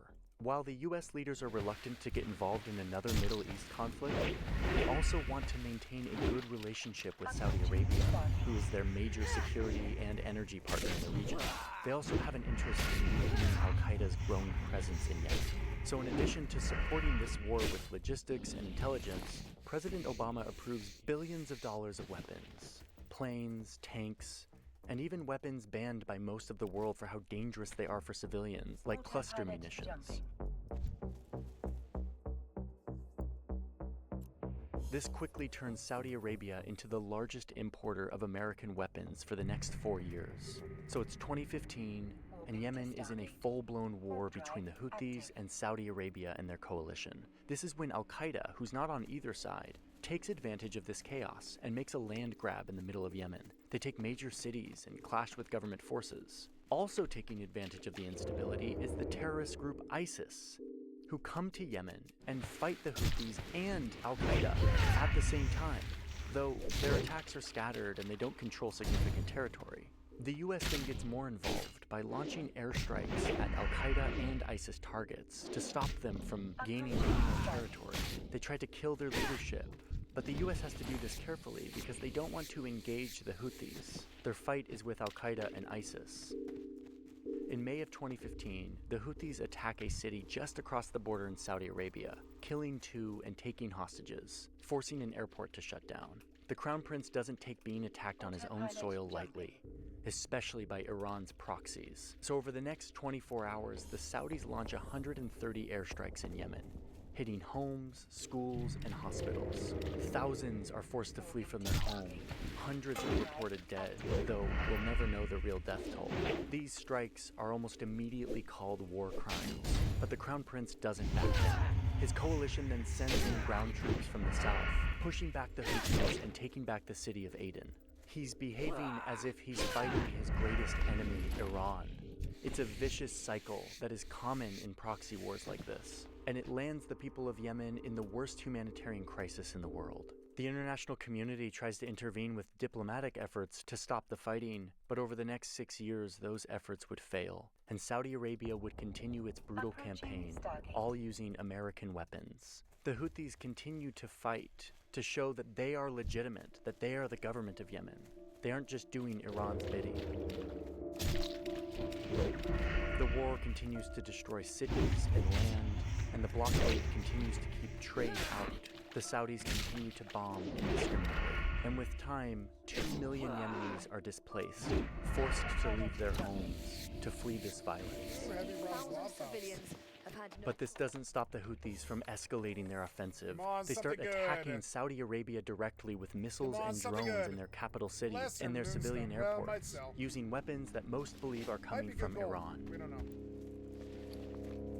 What's In December of 2017, the Saudis and the UAE convinced President Saleh to break his alliance with the Houthis and return to power as president of Yemen. They hoped that Saleh, the former dictator, might be able to hold on to power and rule more effectively. Saleh takes the deal and changes sides yet again, breaking with the Houthis and joining the Saudi-led coalition. Fighting breaks out between the Houthis and Saleh's militias, and Saleh is killed just 2 days later. Meanwhile, in the United States, there's a new president. President Trump orders increased drone strikes and raids against Al-Qaeda, helping government forces take back large amounts of territory. Despite the war crimes committed using American weapons, Trump approves more weapons sales to Saudi Arabia to wage this war. And then in 2018, the conflict takes on a new dimension. The UAE, who's a part of this Saudi-led coalition, is starting to lose faith in the direction this war is going. They don't like the current government of Yemen, and they're losing soldiers on the ground. It's damaging their reputation on the world stage. So the UAE leaves the coalition, but they still want to influence who will ultimately control Yemen. So they start backing a new group in the south called the Southern Transitional Council, or STC. This group isn't aligned with the government or the Houthis. They're calling for a separation of the southern part of Yemen. They want their own state. They want their own country. So the UAE starts to withdraw their troops from the south of the country, and the STC separatists start taking control of southern provinces. The Saudi coalition is fracturing, and yet another group is jumping into the fighting, showing just how up for grabs Yemen has become.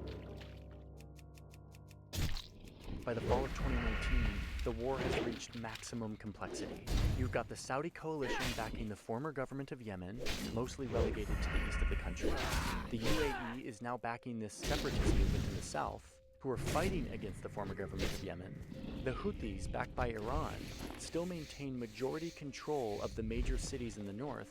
Al-Qaeda and its militia allies are still fighting to control small slices of the country, and the US continues to conduct airstrikes against Al-Qaeda and ISIS, while supporting Yemen is fracturing further, and if there's any hope for peace, power needs to be consolidated. So Saudi Arabia and the UAE make amends. And then, together, they convince the government of Yemen and the separatists in the south to form a new coalition to fight against the Houthis together as a united front. But it doesn't stop the Houthis, who are getting really good at fighting and are firing more Iranian missiles and drones into Saudi Arabia, hitting state-owned oil refineries and threatening to drive up oil prices globally. By January 2021, the Houthis, a group started to provide religious summer camps to young men, are now battle-hardened, and they control 70 to 80% of the population of Yemen. Later that year, the UN announces that approximately 20 million of those people are dependent on humanitarian aid for their daily needs. And at this point, the war starts to settle in to an uncomfortable stalemate. In April 2022, the UN brokers a ceasefire, and the fighting stops. Behind the scenes, Saudi Arabia and Iran have been in diplomatic talks, sponsored by China. Regional tensions are cooling, which means that their proxy war in Yemen is also cooling. Saudi Arabia has had enough of the fighting. President Hadi resigns and hands power over to a council meant to govern Yemen and manage the war, and both sides are tired of the fighting. So when that ceasefire is set to expire in October 2022, the conflict mostly stays quiet, even without a new agreement. By 2023, Saudi Arabia and Iran have officially restored their diplomatic relations. Saudi Arabia hoping that this means Iran will stop supporting Houthis to attack their southern border. But the Saudis keep their maritime blockade around the country, making life in Yemen unlivable for millions. But at this point, the heaviest of the fighting on all sides has stopped. But then, in the fall of 2023, the Houthis were back in the news. After the Palestinian group Hamas launches a brutal attack into Israel, the Israeli military invades the Gaza Strip, vowing to destroy Hamas and free the hostages that they took. The campaign leads to tens of thousands of Palestinian civilian deaths, and it provokes a response from Iranian-backed groups all throughout the region. The Houthis are one of those groups. They launch drones and cruise missiles into southern Israel, vowing that their attacks won't stop until the invasion of Gaza stops. And then they start firing their missiles and drones at cargo ships that are traveling through the Red Sea, where 25% of container traffic travels, a major artery in our global economy. In the days after these missiles start flying, traffic through this Red Sea route declines by 73%. In response, the US and UK shoot down Houthi missiles and drop bombs on Houthi military targets in Yemen, pulling the US and its allies deeper into this enduring conflict. The reason I wanted to tell you the story of this conflict in Yemen because it represents the vicious cycle present in a lot of proxy wars, where geopolitical rivals use their neighbors as battlefields instead of fighting each other directly. They fund and add fuel to local conflicts, escalating them to the entire country and often to the entire region, leaving violence and power vacuums in their wake, which are then filled by bad actors, trying to take advantage of the instability. All of this changes borders, destroys cities, and ruins lives. It's the story of powerful countries and their cynical scramble for influence and power in vulnerable places, leaving behind them a wake of tremendous human suffering.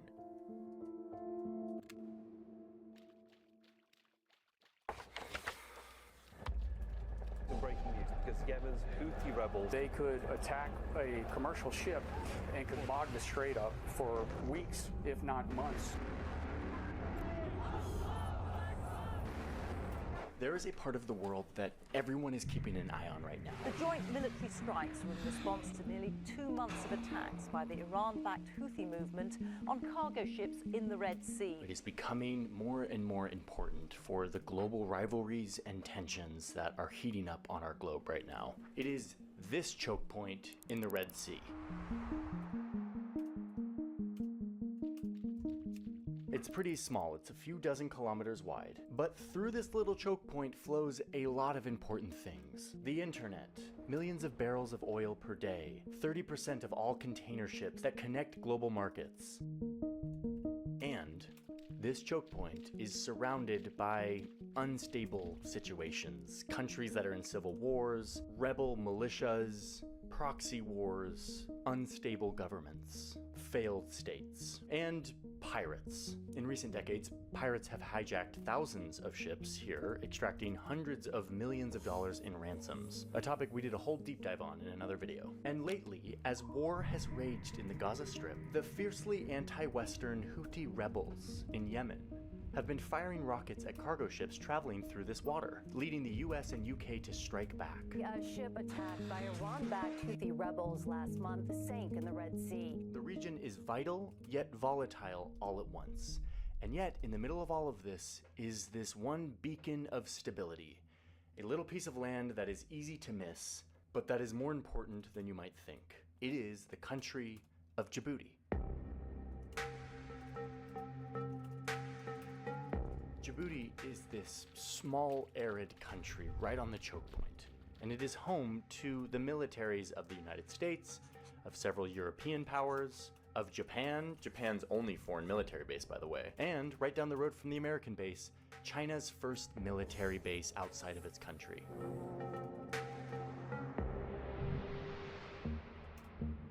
Qatar has peacekeepers here, the United Arab Emirates ran the biggest port, Eritrea seized some of its territory recently, and Ethiopia, one of the largest countries in Africa, runs almost all of its trade through Djibouti. Ethiopia is landlocked and this is their gateway to the world. It's a lot. Djibouti is a lot. There's a lot going on in Djibouti, which is why today we are talking about this place. I want to explore why so many powers want to be here. Why everyone is converging on this little tiny patch of land the size of New Jersey. And I want to ask if little Djibouti, one of the poorest countries in the world, can balance all these rival powers against each other without falling victim to them. 10 to 15% of global trade moves through the Red Sea. We will not hesitate to defend lives and the free flow of commerce.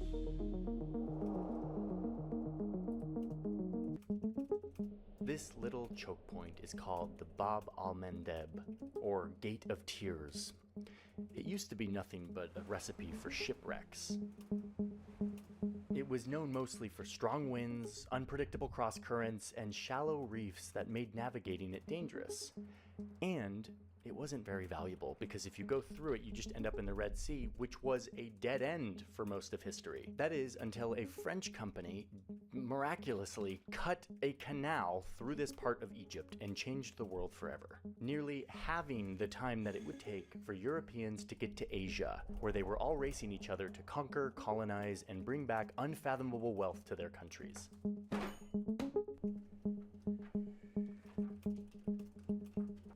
The Suez Canal was a massive upgrade to this hunt for resources. Was this video kind of an excuse for me to buy these really old, beautiful books about the Suez Canal? Yes, it was. For France, this engineering miracle called the Suez Canal was their chance to beat out their big rival, the British Empire, who was clearly winning the race, dominating the routes to Asia before Suez opened. The canal was supposed to change that. So now you have a new front in this race, a scramble for control over this new route to Asia. This windy little choke point was no longer just the Gate of Tears. It was an important bit of water, one of the most important on Earth, at least for the empires. They had to keep an eye on it. So the British take this little island right at the choke point. They put a lighthouse on it. They also take control of a port just south of the choke point. The Italians then show up and purchase this bit of coastline from local sultans, eventually taking over this whole stretch of coast called Eritrea. And the French would start fixating on this strip of sparsely populated coast right on the banks of the choke point, the land that would become Djibouti. The sultans here told the French that yes, they could have a bit of this newly strategic land in exchange for protection.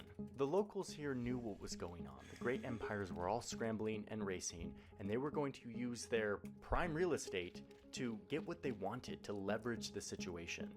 Smart, and totally a theme throughout this video.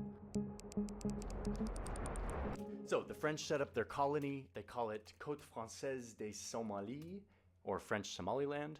This choke point would become a key base for projecting power and refueling on their way to carve up and plunder Asia. France would hold on to their little colonial invention for a long time. Even as the world would decolonize after World War II, France held on to this strategic colony along the choke point. Until eventually, the locals rose up, there were protests, they clashed with the local authorities, and it led to an independence vote. And in 1977, Djibouti became a new country.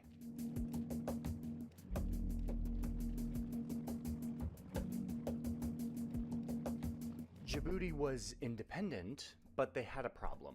In the words of some New York Times reporting from 1977, the tiny new nation had no army, less than 1 square mile of arable land, and no resources except for sand, salt, and 20,000 camels. Yeah, not good. So, once again, they made a deal with France. Djibouti wouldn't be France's anymore, but they would be allowed to retain a military base in the country in exchange for security and protection, as well as economic aid. But this didn't change the fact that Djibouti had very little natural resources or arable land. Their economy fell into a crippling depression. Eventually there was a civil war, and it wasn't looking good for Djibouti. Djibouti's salvation would eventually come when they realized that they should harken back to the old days and start exploiting the thing that had made them valuable all those years ago: their location. Let's go! Go, Matt, go! Stop shooting! The plane has crashed into the World Trade Center. Our very freedom came under attack in a series of deliberate and deadly terrorist acts. 3 months after 9/11, the United States was about to come crashing into the Middle East in a new way, and they asked Djibouti if they could set up a base there. And Djibouti says yes. Suddenly, after the global war on terror, America realizes that it's one of the key locations. It matters to be there. You had, Al-Qaeda in Yemen, you had Al-Qaeda in even Horn of Africa. So they needed a base, and Djibouti was one country which was willing to offer them. It would become America's only permanent military base on the continent of Africa, and it would be a key jumping off point for George Bush's war on terror. And reminder that it's now the 21st century. things have changed in the world, and this little choke point was becoming more valuable again, but for different reasons than the old days. Number 1. The world had become addicted to fossil fuels, oil and gas, which was the lifeblood of their economies. And most of that oil and gas was coming from over here, from the land and waters of the countries around this Persian Gulf, where it was then put on ships and sent around the world, a lot of it heading west, through this vital choke point, up the Red Sea, into the Suez Canal, and onto Europe. The world knew that their energy was vulnerable because Egypt, in earlier decades, had weaponized the canal by closing it, by blocking it. One time for 8 years, inflicting immediate pain on the countries that rely on this constant flow of energy and goods. By the way, semi-side note, this flow of energy becomes even more important when Europe almost entirely cuts ties with Russian natural gas after Russia invaded Ukraine in 2022. So they have to get more natural gas from this region. Qatar was not sad about that, let's put it that way. Anyway, we're getting off topic. Europe needs this route to stay stable. They need these little dots to keep flowing. So that's one reason that the choke point has become more vital than ever. The other reason is China. China rose to become a manufacturing superpower. They make a lot of stuff and they send it to the West, and a lot of that comes through this choke point. And all of this vital trade is happening in a region that is full of unstable governments, rising anti-Western militias, and Somali pirates, making this route precarious and dangerous and subject to problems. So Djibouti has become this vital place here at the choke point, an incredibly important strategic location in a sea of turmoil. Okay, but there's more. In addition to all of this global economy importance, there's also regional importance to Djibouti. Notice Djibouti's neighbor, Ethiopia, the second most populous country in Africa, and, as you can see, one that is totally landlocked. It is not good to be a big country that is landlocked, because the water is where we trade. So, Djibouti is the gateway to Ethiopia's millions of people to trade with the world. 95% of Ethiopia's trade passes through Djibouti. So Djibouti, this colonial creation from France in the 1880s, is now, once again, an incredibly important place on the map. It's become, once again, a highly strategic location. And when there are highly strategic locations, superpowers start moving in. In 2011, Djibouti approved Japan, a pacifist sort of non-military country, to open a military base on Djibouti, their one and only foreign military base. Then you have Italy, who set up a military base here in 2013. Spain and Germany also have a military presence here. They are not permanently hosted with a base, they're actually hosted by France. And the soldiers live in these hotels permanently. Okay, that's not weird at all. But yeah, as you can see, the great powers are back. They're back in Djibouti like the old days. Not to compete with one another, but to all band together to police this vital choke point so that the global economy that has brought prosperity to all of us can stay stable, everything keeps flowing, everyone is happy. And this solved a big problem for Djibouti, who again, didn't have a big industry or any kind of resource. They make a lot of money off of these leases to foreign countries, which has helped build their economy. And, like the old days, when one side shows up, the rival won't be far behind.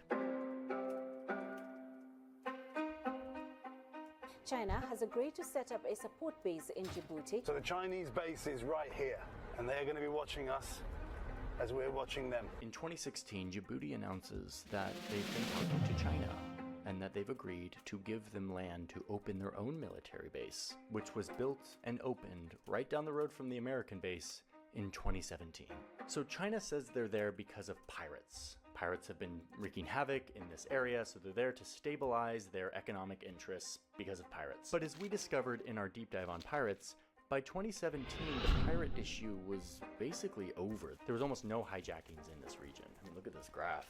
Oh, and the Chinese base has this big, deep pier that is like large enough to handle an aircraft carrier and nuclear submarines. So this isn't about pirates. China also did the most China thing when they moved in here, which was instead of just building a base, they also came with all of these big ticket infrastructure projects as like gifts to win the favor of the locals. We're talking railway, pipeline, port, all very expensive, all putting Djibouti into a lot of debt to China. They're doing this all over Africa, which we talk about in another deep dive video we did on the topic, mapping all of China's giant infrastructure projects in Africa and what that means. And a lot of shout outs to other videos today, huh? So Djibouti is now the only place on Earth where the United States and China, these two rivals, have military bases right next to each other.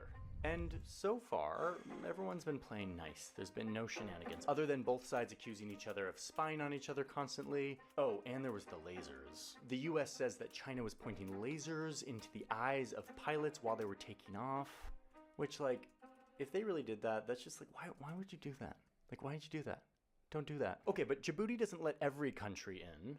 Russia wanted to have their own base in Djibouti, and Djibouti said no. It probably helped that the American National Security Advisor flew to Djibouti and told them that the US would double how much they're paying for their lease if Djibouti didn't let Russia in. Okay, but what about the people? Djibouti isn't just one big military base. There's almost 1 million people who live here. And their day-to-day probably consists of a lot of jet engine sounds. We got to talk to my old grad school professor, David Vine, who is an expert on US military bases and how they affect the locals. So what we were talking about is a foreign government, foreign military, occupying large swaths of land, fenced off, and hosting large amounts of weaponry, high-powered weaponry of many kinds. Que tu ne peux rien faire, que tu n'as pas la force nécessaire pour les dégager de ton territoire. Là, c'est un risque pour la souveraineté et pour le peuple. Because these bases are so close to, like, the big city, there have been accidents, especially with drones. The US used to take off their drones and some would fall and actually crash onto, like, civilian infrastructure. So they had to open a separate airstrip. Si dans l'armée américaine, les voitures des armées américaines ont écrasé des cheptels ou des bétails ou des chameaux qui appartenaient à la population qui habite pas loin de leur base militaire. Apart from occasionally running over cows, the soldiers mostly keep to themselves. US soldiers don't even go into the city to, like, buy stuff. All of it is flown in, creating a little slice of America right in Djibouti. Like, they don't even drink the water from Djibouti. It's all flown in. C'est les jeudis soirs qu'on appelle nous les jeudis soirs, parce que comme il y avait des nightclubs, les légionnaires, surtout les légionnaires des Français sortaient le jeudi, ils avaient journée libre et ils venaient dans les nightclubs. Et quand ils ont abusé l'alcool, après il y avait toujours à leur sortie des nightclubs, il y avait toujours des problèmes. Le plus grand problème venait de là en fait. And then there's the dictator. Hello, welcome President Gele and his delegation here today. The US base in particular, but also the French and Chinese bases, which are the largest of the collection, are all helping to prop up undemocratic regime that has been accused of widespread human rights abuses. Every time a foreign power makes a deal with Djibouti and pays them a lot of money in exchange for them being able to be there, they basically validate this terrible dictator who's been in power for 25 years. There's no real elections, free press, freedom of speech, plenty of human rights abuses. But on the other side, there's at least one way that regular people in Djibouti benefit from all of this. Fewer people go hungry today than at the conclusion of the Civil War. And even though the economy is still poor, all of this foreign aid still does support it. Is that worth it to them? I don't actually know. And another version of this video that I want to do someday is to go there and talk to the people and hear what their thoughts are about the bases in Djibouti and what that feels like to live so close to all of these foreign militaries. For now, we're talking about the geography, the history, the geopolitics. Okay, speaking of geopolitics, there's another angle to this story that is devilishly complicated to get into, and I'm not going to get into all the juicy details. You'll understand why when I start talking about it. It has to do with the regional geopolitics, the rivalries and the concerns and the issues of all of these countries that are right next to Djibouti, not just the outside powers. I want to just give you a little sampling of what this looks like because it's pretty wild. So you have all these Gulf countries, and some of them are not totally on the same team, but almost all of them are thinking about the future, and they're realizing that oil is not going to be a big part of their future, because oil is not going to be a big part of any of our future, hopefully. And they're realizing that they're going to need to invest in the Horn of Africa, this region here, which they believe is probably going to be the future of their food, their future breadbasket. So hold that for a second, and then look at Ethiopia and Eritrea. Ethiopia, as we mentioned, uses Djibouti as their gateway to the world. They need it to feed their millions of people. All of this geopolitics is also playing out in Djibouti, this little country that has to navigate everyone's interests. So here's a quick episode of this drama to give you an idea of what it looks like. The United Arab Emirates, UAE, used to be like best friends with Djibouti. It was like one of their most important partners. The UAE built and owned this giant port that basically runs Djibouti's entire economy. But then the UAE got really close to Djibouti's neighbor and kind of enemy, Eritrea. This was very worrisome because Djibouti doesn't want Eritrea to become the new Djibouti. They're a mortal threat. They don't want the UAE to just shut down Djibouti's like strategic offering. Okay, fast forward to like 2017. The UAE, with their close friend Saudi Arabia, are in a feud with Qatar, which also has a military presence in Djibouti, right up here on this border. Now that Qatar and the UAE are fighting with each other, they turn to Djibouti and say, hey, you are too close with the UAE.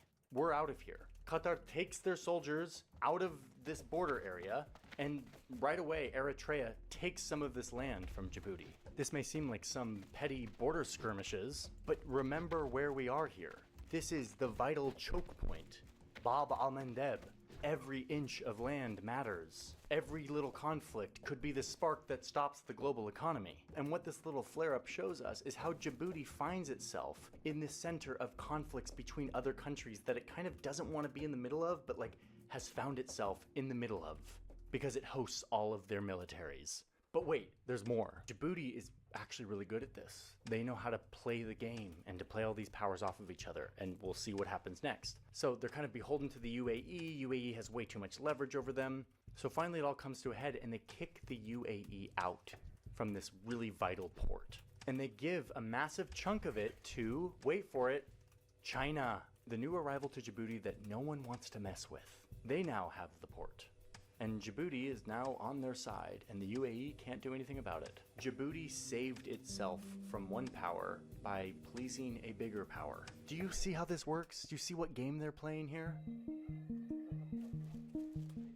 So, that is why this tiny country in East Africa is so important. It's kind of the definition of geopolitics, politics happening because of geography. To project legitimacy, this choke point is only going to become more important. Day by day, we're seeing it happen. I mean, like right now as I'm filming this, the Houthi rebels are like potentially cutting internet cables in this choke point. 3 crew members have been killed in a Houthi... They're the first deaths since Houthi rebels began attacking shipping in the Red Sea.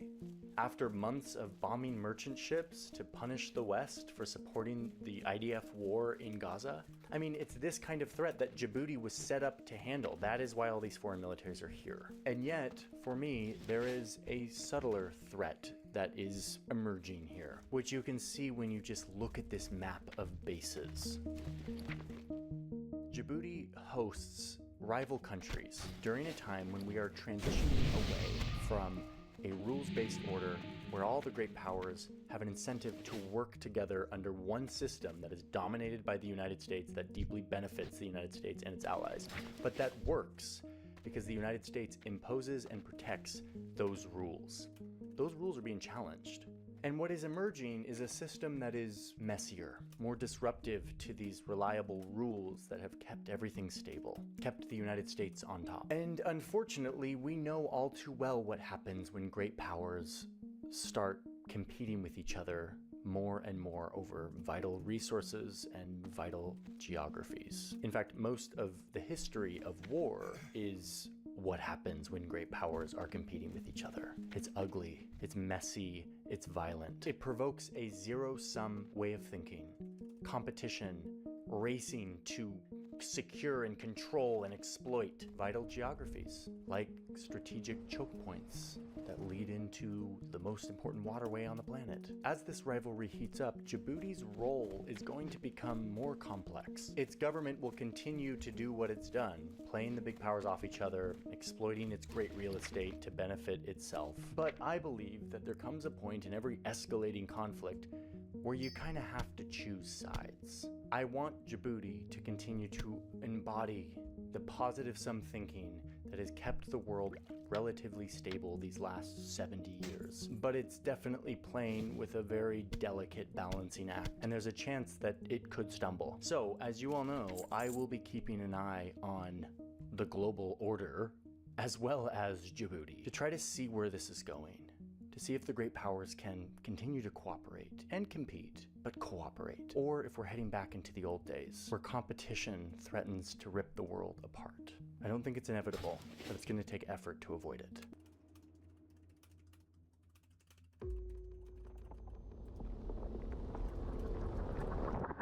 I've been sleeping every night in the desert.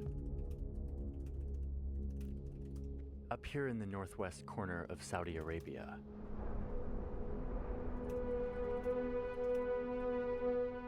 It's quiet up here. All you can hear is the wind and the sand that it whips off these endless dunes. But not far from where I sleep, there's a new sound.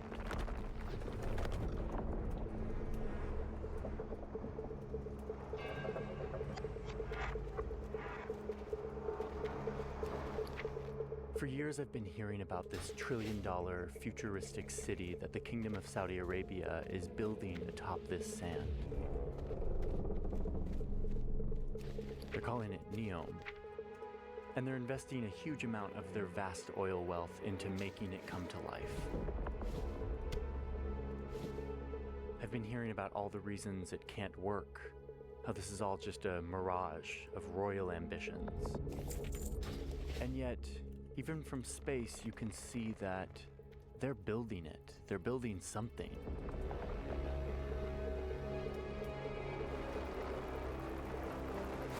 Why would anyone try to build a futuristic city in a barren desert?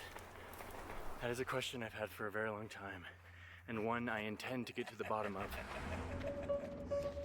So I'm going into Neom to see what it looks like, to get a sense of its scale. We're looking at this fleet of dump trucks. The amount of construction activity is insane, and it hasn't stopped as we've been driving along the line. The magnitude, I've never seen anything close.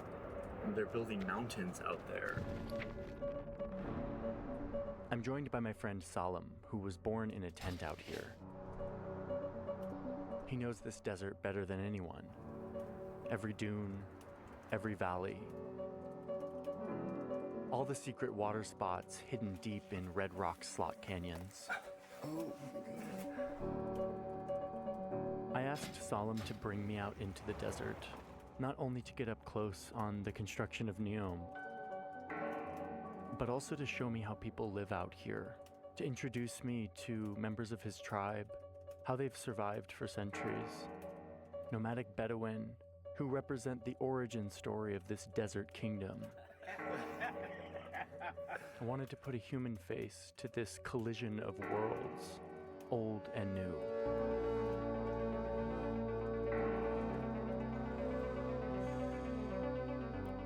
I believe this little shape on the map represents the story of Saudi Arabia, where it came from, how it got here, and why it is attempting to build these cities in the sand.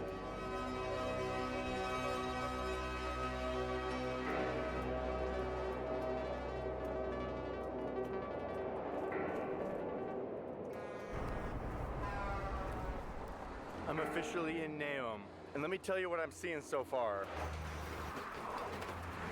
Trucks, trucks, trucks. Dump trucks, cargo trucks. Trucks carrying excavators, trucks carrying more trucks. I've never seen so many trucks in my entire life. Oh, and these roads, a lot of them are brand new. A lot of them don't even show up on Google Maps. Like, I'm looking at my phone and I'm just sort of floating in no man's land because these are all brand new roads. This is new. Everything is popping up so quickly. There's so many trucks. All of a sudden, Salim turned off one of these pristinely new roads. Why do you deflate the tires? For the dune. We're now going to start driving just into the desert. Wow, this car can go everywhere.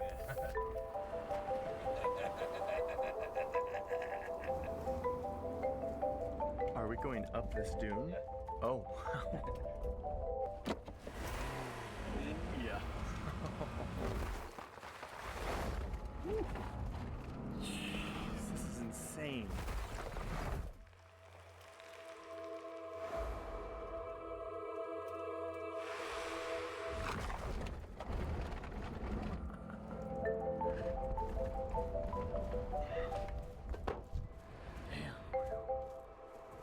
Gorgeous. Okay, now we're really in the desert.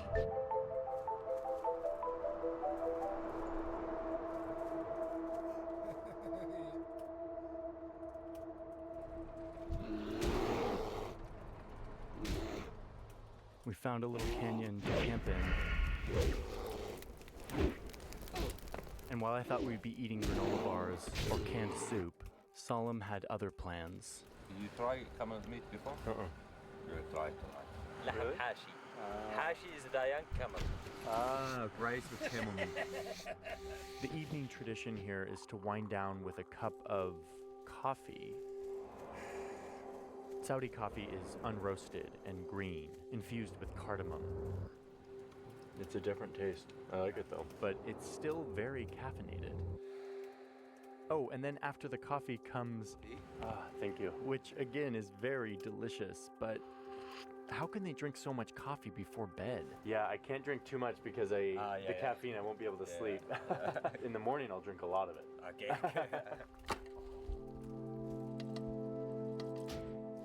Wow. Wow. That's good. So until what age did you live in the desert? Maybe until 7. Till 7? Yeah. Do you like it? Yeah, I like it. Yeah. I like it. It's so rare to find families, real families living in the desert. And the people that we are going to, they are real Bedouins. But when we moved to the city, I study. I go back. Oh, you go back to the desert? Yeah. Even for me, I like to have a job in the city, but I want the Bedouin life. I want them to stay. Stop making video Soon we'll game meet the Bedouin nomads who sleep under these stars every night. Look at this night full of incredible stars.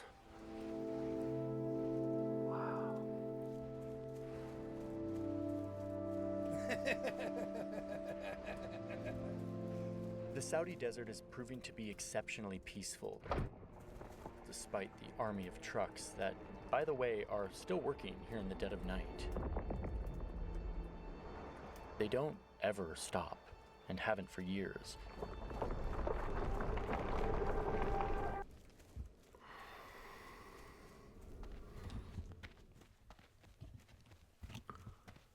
It is so silent here. My brain doesn't know what to do about it. It's so silent and... But as the sun rises and Salim feeds me dates and green coffee, oh, and of course, more tea, I'm thinking about my mission for today. My plan is to drive all throughout Neom, to all the big construction sites, and show you what they're planning on building out here, with their initial budget of $500 billion, which has since ballooned to an estimated $1.5 trillion. And you're about to see why. So I made it to the coast, and I'm looking at the beautiful Red Sea, which is a very beautiful kind of blue, in fact. This is Oxygen, the place where ideas can change the world. Oxygen is planned to be their futuristic industrial city, half of it built on the water. It'll be a port where shipping can connect the world to a bunch of high-tech manufacturing, research, and logistics. And then there's Sindala, which is going to be right here on the Red Sea. It's going to be a luxury resort island with plenty of parking for yachts. We picked up a hitchhiker who has been working on Sindala for years. How's it looking in Sindala? Finished like 99%. Really? Yeah. Sindala.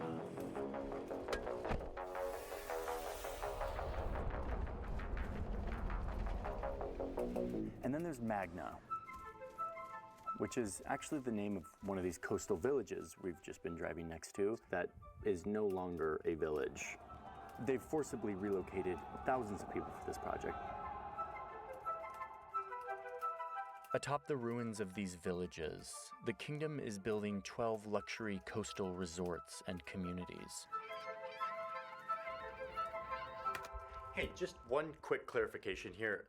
All of those visuals are 3D renders. They are visualizations done by Neom to see what they want this to look like.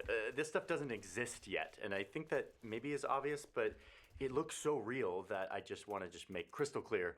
I'm showing a lot of this stuff from the hypey promo visuals that have come out from Neom. So that's one thing.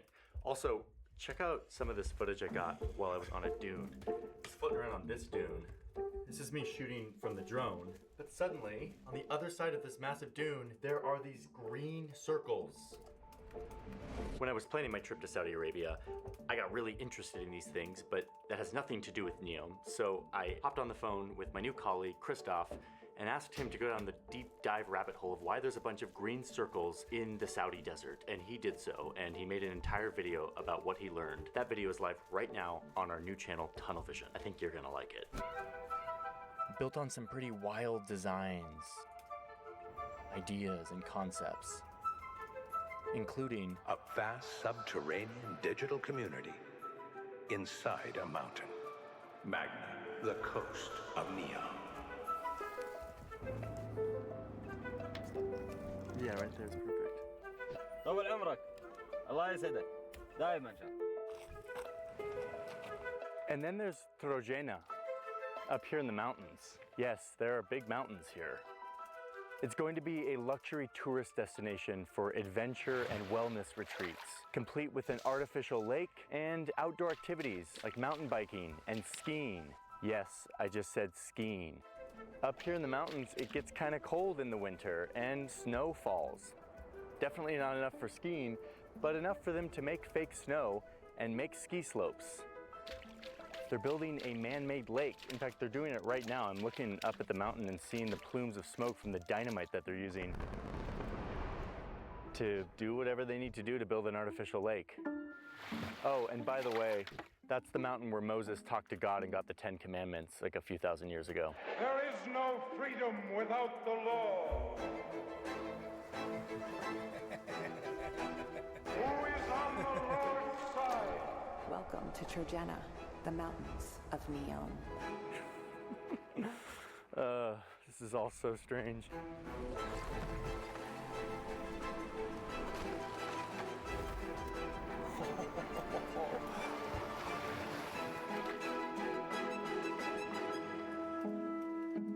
And then, of course, the one you've maybe heard about.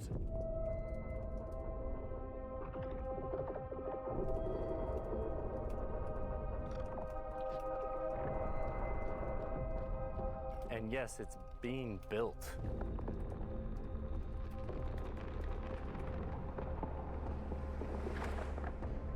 I've been driving along it all morning, and I can't really fathom what I'm seeing. I continue to have my mind blown by the scale of this.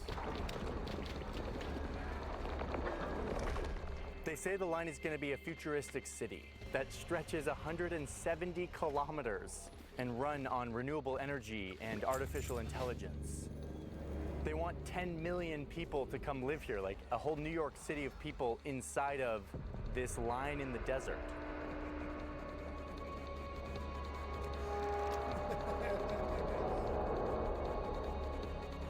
Just the digging alone, the amount of earth that they're moving is jaw-dropping.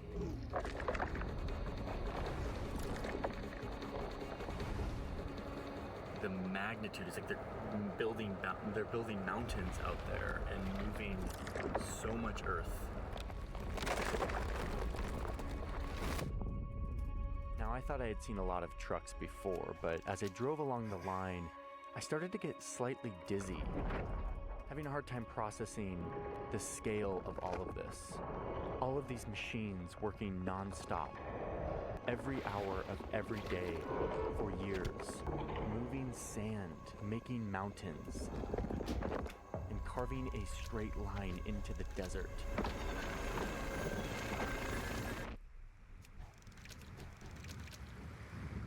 All of this seems impossible. So much of the reporting on Neom has been focused on how implausible, expensive, and delusional this project is. And that's all well and good if that's what you want to focus on, but to me that's not that interesting. What I'm most interested in understanding is why.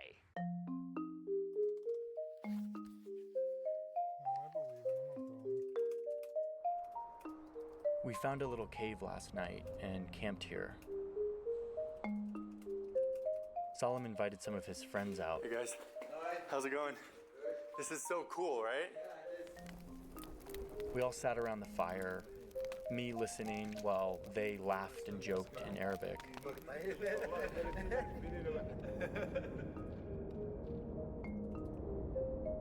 And then began cooking yet another delicious meal. This time goat, cooked in goat milk with flatbread. Wow, this is awesome. Yeah. That's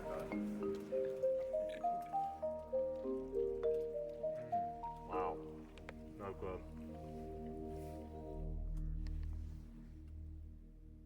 I'm admittedly a little groggy after sleeping a few nights on the desert floor.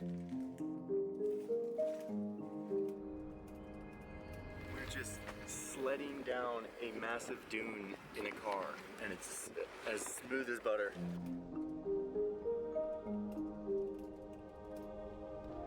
Where they're making trojena, it's gonna be kind of crazy to have skiing in Saudi Arabia, right?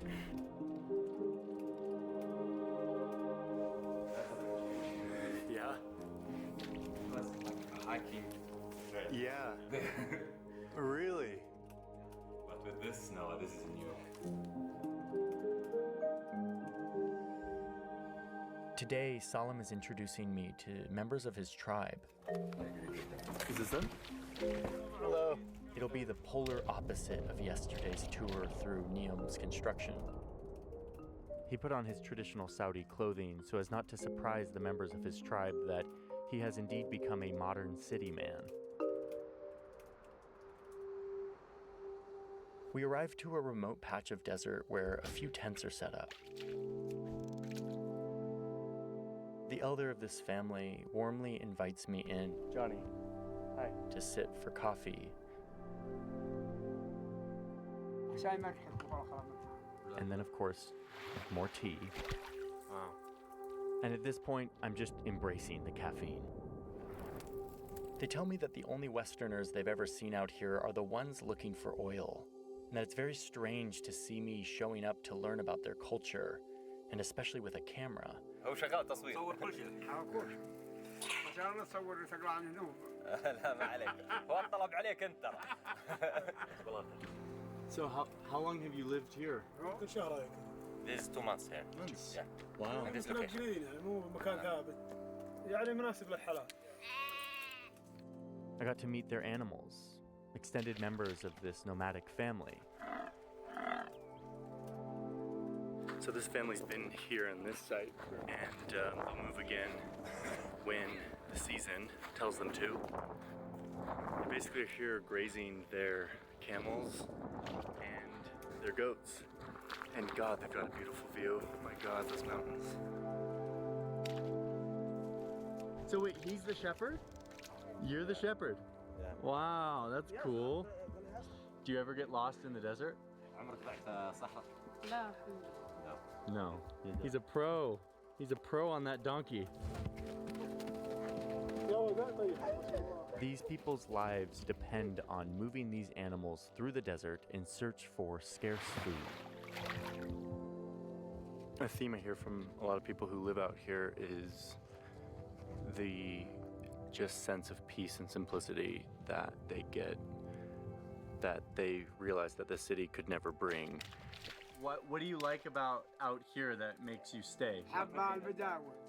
أنا أحب البداوة والنفاهة كويسة ما في مروحة كهرباء في من رب العالمين. So when you go to the city, city no. This is a better life. Man, this sunset is gorgeous.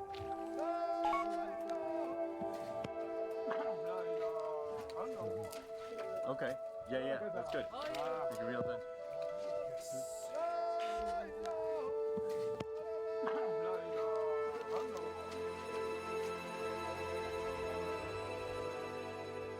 As the group faces east to perform their fourth of 5 prayers they do each day, I'm looking west.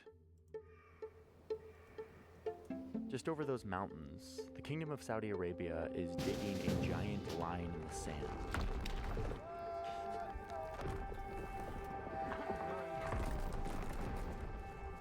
Working day and night to reshape this desert, building their high-tech eco-city.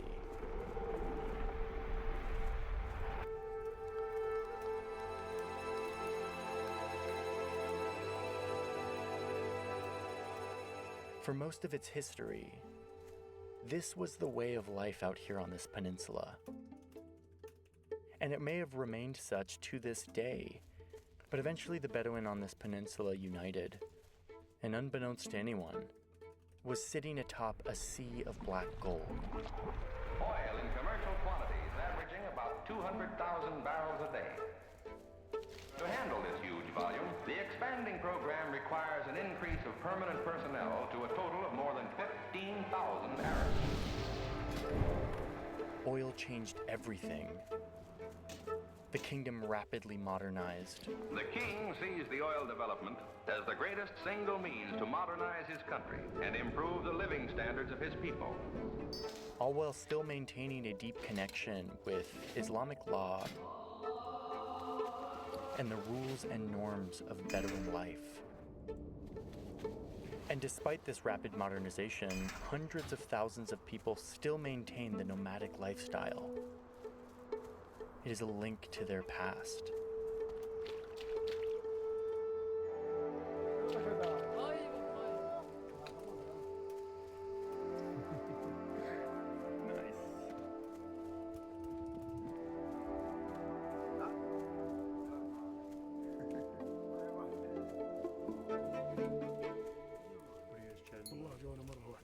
They are talking about something that they see it these days. The people traveling by cycling. Yeah. The conversation goes into the night, and I knew I had to ask them about Neom. Can you ask them what their thoughts are on all the building that's happening? I have to be sensitive here, because I'm reminded where I am. Saudi Arabia isn't a place where citizens, nomads or not, can speak critically about their kingdom. I got nervous looks and vague answers. But one thing is for certain, the Saudi government has been paying and compensating anyone who has been affected by these projects.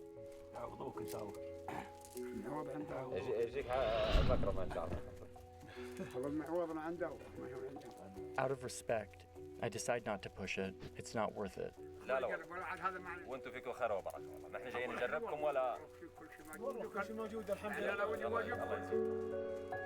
We're sitting around a huge platter of camel meat and fragrant rice. So where I'm from, there's no camels. No camels. I've never seen a camel until yesterday. The elder generously showing his hospitality by finding the juiciest chunks of camel meat and fat and passing them to me. Thank you. Yeah. And I'm realizing that this moment is a glimpse into one of the oldest surviving cultures on Earth.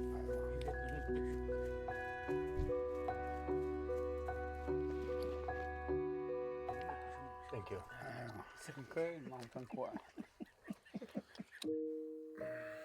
The family invites us to sleep near their tent. Another night, another sky full of stars. I'm really feeling it. Just how fast the change has come to this desert, where nomads whose movement and lifestyle hark back to the earliest civilizations, and who are now living a stone's throw away from the construction of a futuristic city that is attempting to define the next chapter of human civilization.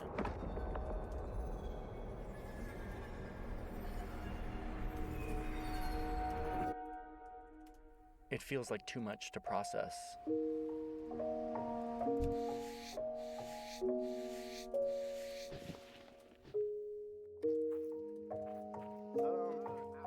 I couldn't help but feel worried for this link to the past.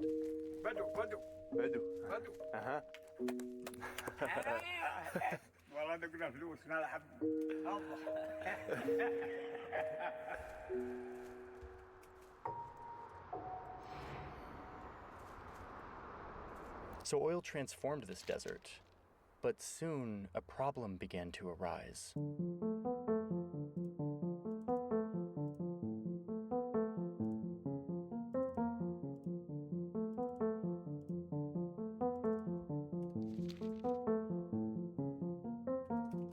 Slowly, the world has started coming to terms with the reality that burning oil to run our world is turning the planet into a place that's not conducive for human life. The International Energy Agency predicts that the world will hit peak oil demand in 2030, at which time demand will start to fall. Other predictions say it'll take longer, but everyone agrees that the future of this world is not oil. This is bad news for Saudi Arabia, a country that has nothing but oil. Aramco, the state-owned oil company, second quarter profits there tumbling by more than a third from last year's record highs. Oil transformed this desert kingdom into a modern, powerful country. And in order for them to retain that status, they're going to need to use the money from that oil to transform themselves again. Enter NEOM.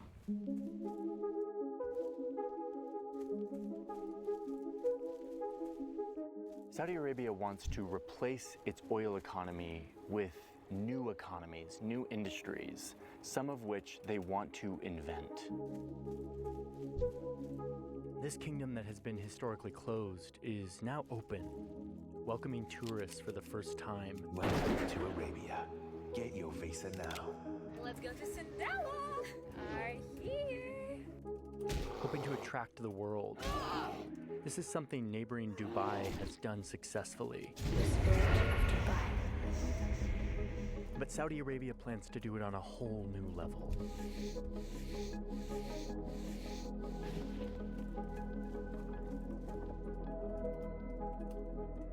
I'll tell you one thing. The water here is beautiful. On that note, I was surprised at how welcome I felt here. Every person I met greeted me with kindness and eagerness to show me their culture.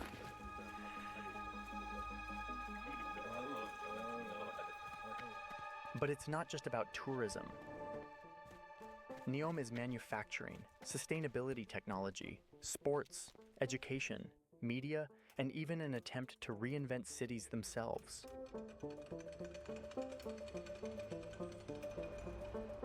They also want to use all this oil money to stay on top of global energy. All of this hot sun is great for solar energy. And while driving around, I saw endless fields of wind turbines. And they can use this to make new forms of hydrogen energy that they can ship around the world.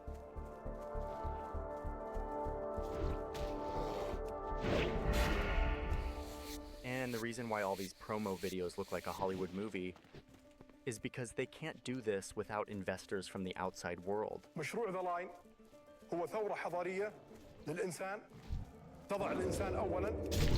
They need people to come live here. So my husband was offered a job for me in Saudi Arabia, and we decided to make the move. They need them to play here, raise children here, somehow have a life here. And most crucially, to invest in these projects. And what are we calling it? The line. The line. So not unlike a startup, NEOM is pitching the world on this impossible sounding vision with the hopes that people will buy it, invest in it, and make some version of it a reality.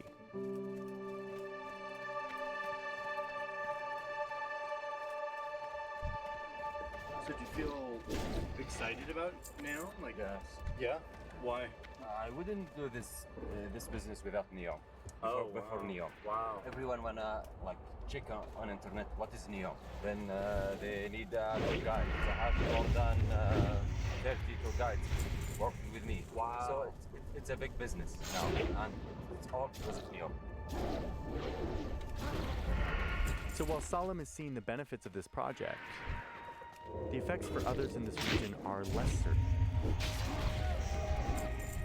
We're driving by some of the towns that have been demolished.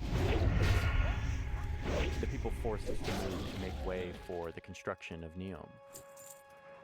They were given money to rebuild their lives somewhere else. But some refused to leave, signing a petition to protest this forced eviction. One even posted to social media. I see you. A risky move in a place where freedom of speech isn't really a thing. Soon, he was locked in a shootout with security forces that left him dead. This is when Saudi officials reportedly handed over the body of Abdul Rahim al-Huwaiti to his tribe. His family denies the official narrative that Abdul Rahim was a terrorist. At least 47 other villagers were detained on terror-related charges, and 5 of them are now on death row.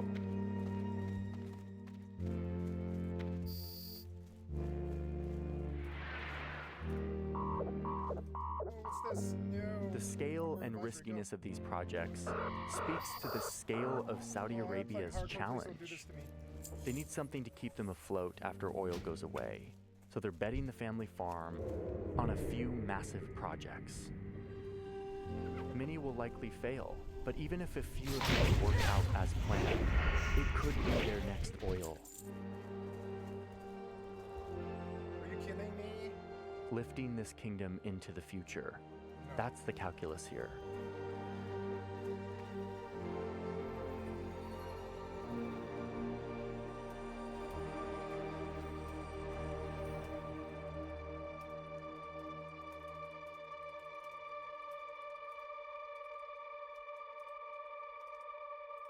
But what's clear is that this kingdom isn't stopping anytime soon.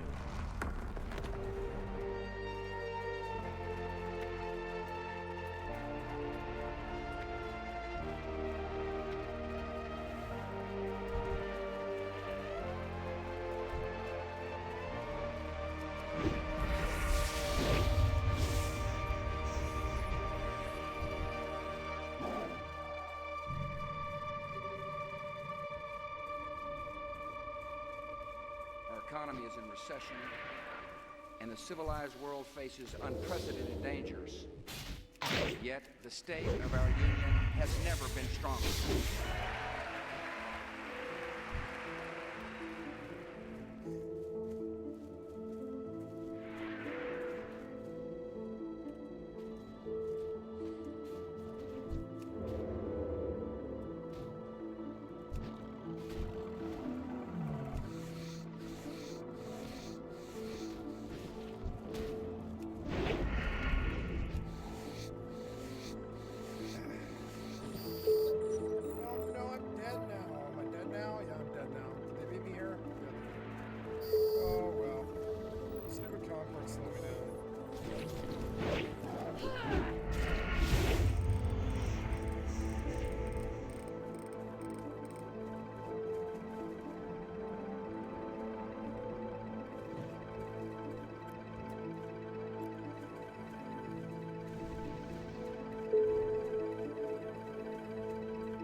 Now, you know, I'm not like most of the people I've seen you interview.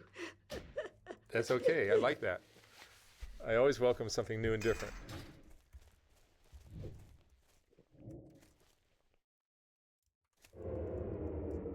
You have a very interesting story.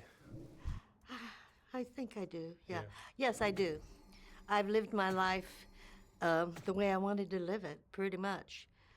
After childhood, of course, when I became free from everything else. But, you know, I have a great memory, and I've verified most of my facts. And I'll tell you if I haven't. But, how old are you?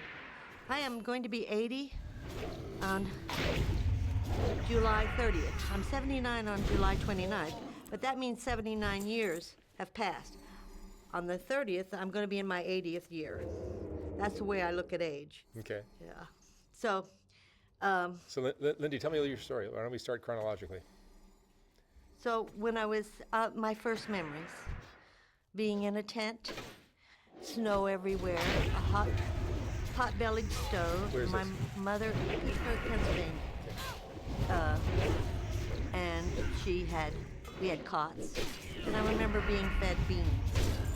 Pretty much beans and a little bit of milk. Very, very poor.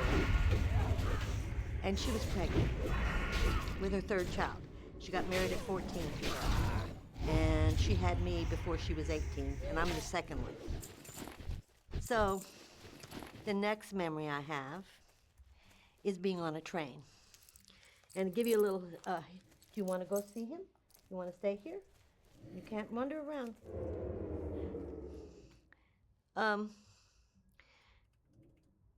The history is my dad was a mason, and he couldn't get enough work in the winter. So he came out to California first with some of his brothers to get work, and then he sent for us. So my mother brought us out. And I remember being on the train, again, about a year and a half, 2 years old, between that age group. And then there's nothing. There's a black hole for quite a long period of time. I have no memories of anything. And at 35, I found out why. But the next memory I have, I'm almost 4, and I'm in Texas, sitting on an ant hill. And that kind of brought me out of what I was in. So what happened was, when she got there, she had a 4-year-old, a year and a half old, and she was pregnant. And I went into foster care. She couldn't handle it all. And my dad in San Francisco busted out a jewelry store window and stole the jewelry, and was in prison. So when my mom got here, it was a mess. That's what I was told. But not only that, I found my family never spoke about his prison. He was the baby. You never spoke of it. My stepsister and I, when we lived together, crawled under the house for some reason. There were boxes and things, you know. My dad's prison papers and all of that, we both read it. In fact, we talked about it a month ago, just to keep, you know, verifying it. And he never spoke about it. No one ever said anything. So that's the reason she divorced him. And then she met a new man and married. She worked with, that was after World War II.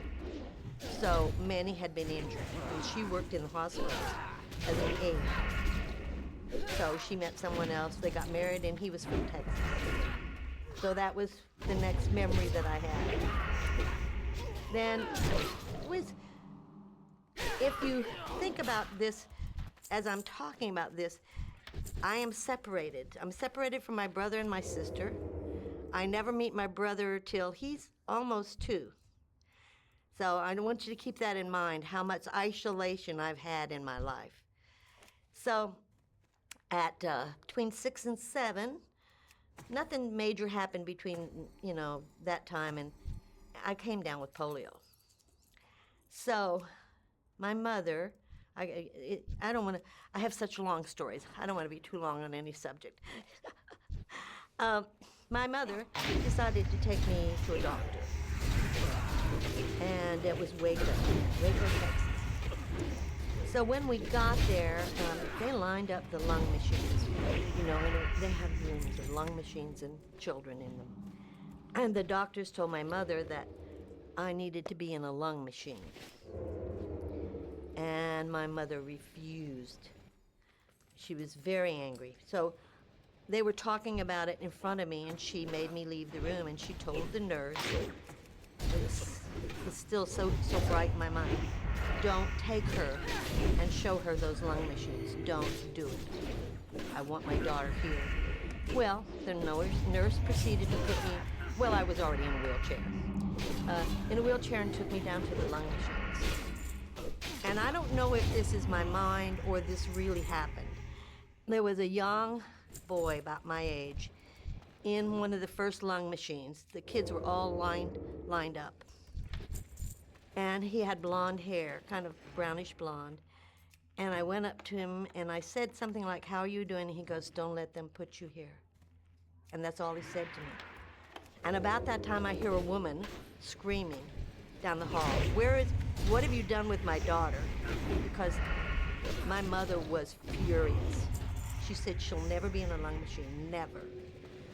So then, the next 2 years was basically, and I have to start right now by saying, I'm very religious and I'm very blessed. I'm very blessed. Every time I've had a tragedy, I've been pulled out. So, my mother for the next 2 years, and with the church's help, you know, I see. So I was separated. So we had a back porch, screened-in back porch, and they put windows in it for winter and stuff. And I stayed by myself for 2 years. And she would work my muscles 2 or 3 times a day. I had to have as hot as you could stand baths. She was just going by what she had read. She was just trying to save me. That's basically what she was doing. But she had a lot of help. Our church got together, all the women and the whole church got together, and I wasn't motivated to do all these things. They were very difficult to do. I wasn't motivated to get on 2 bars and mentally say, move your foot, move your right foot. I had to retrain my brain. Of course, I didn't know that at the time, but I wasn't motivated. Why, you know? And the church, remember 5 and dime, and in the 50s, you know, you could get anything for a nickel or something. So the church went and bought all these little 5 and 10 cent toys, and they would wrap them. And then every week they would bring over enough, 7 days worth. And if I finished my workouts and stuff, I could get a toy. I could pick one toy. And the school, at that time, there was a back door, nobody would come inside except for my mother. And again, she's pregnant again. So, the school would come, and on the back steps they would leave my school books, and my mom would help me with my schoolwork so I didn't fall behind. So that was a 2-year period. And then, right after that, I came up with, it's an old-fashioned word, boils. Boils are infections of the skin. They look like boils. They have to slit them open. But I also, at the same time, had growths coming out of my head. Was weird. So I have pictures where they would shave my head, and they would strap me down and hold me down, no anesthesia, and they would cut them off. You have no idea how much pain I went through. But it only happened twice. And after about 1.5 years, I got better. And then about 6 months after that, my mother died. So my mother died at 11. Now, that was a big deal. But how did she pass? Childbirth. Wasn't supposed to have any more children. She had and I don't have it, but she had some kind of different type of blood. It was hard to come by. They gave her the wrong blood in the hospital, and she died in childbirth. So, and my sister was in critical condition, the little baby, and again, I'm going to tell you what people told me, what I remember. They, somehow in the 50s, they were draining her blood out and putting new in because she was dying from the blood.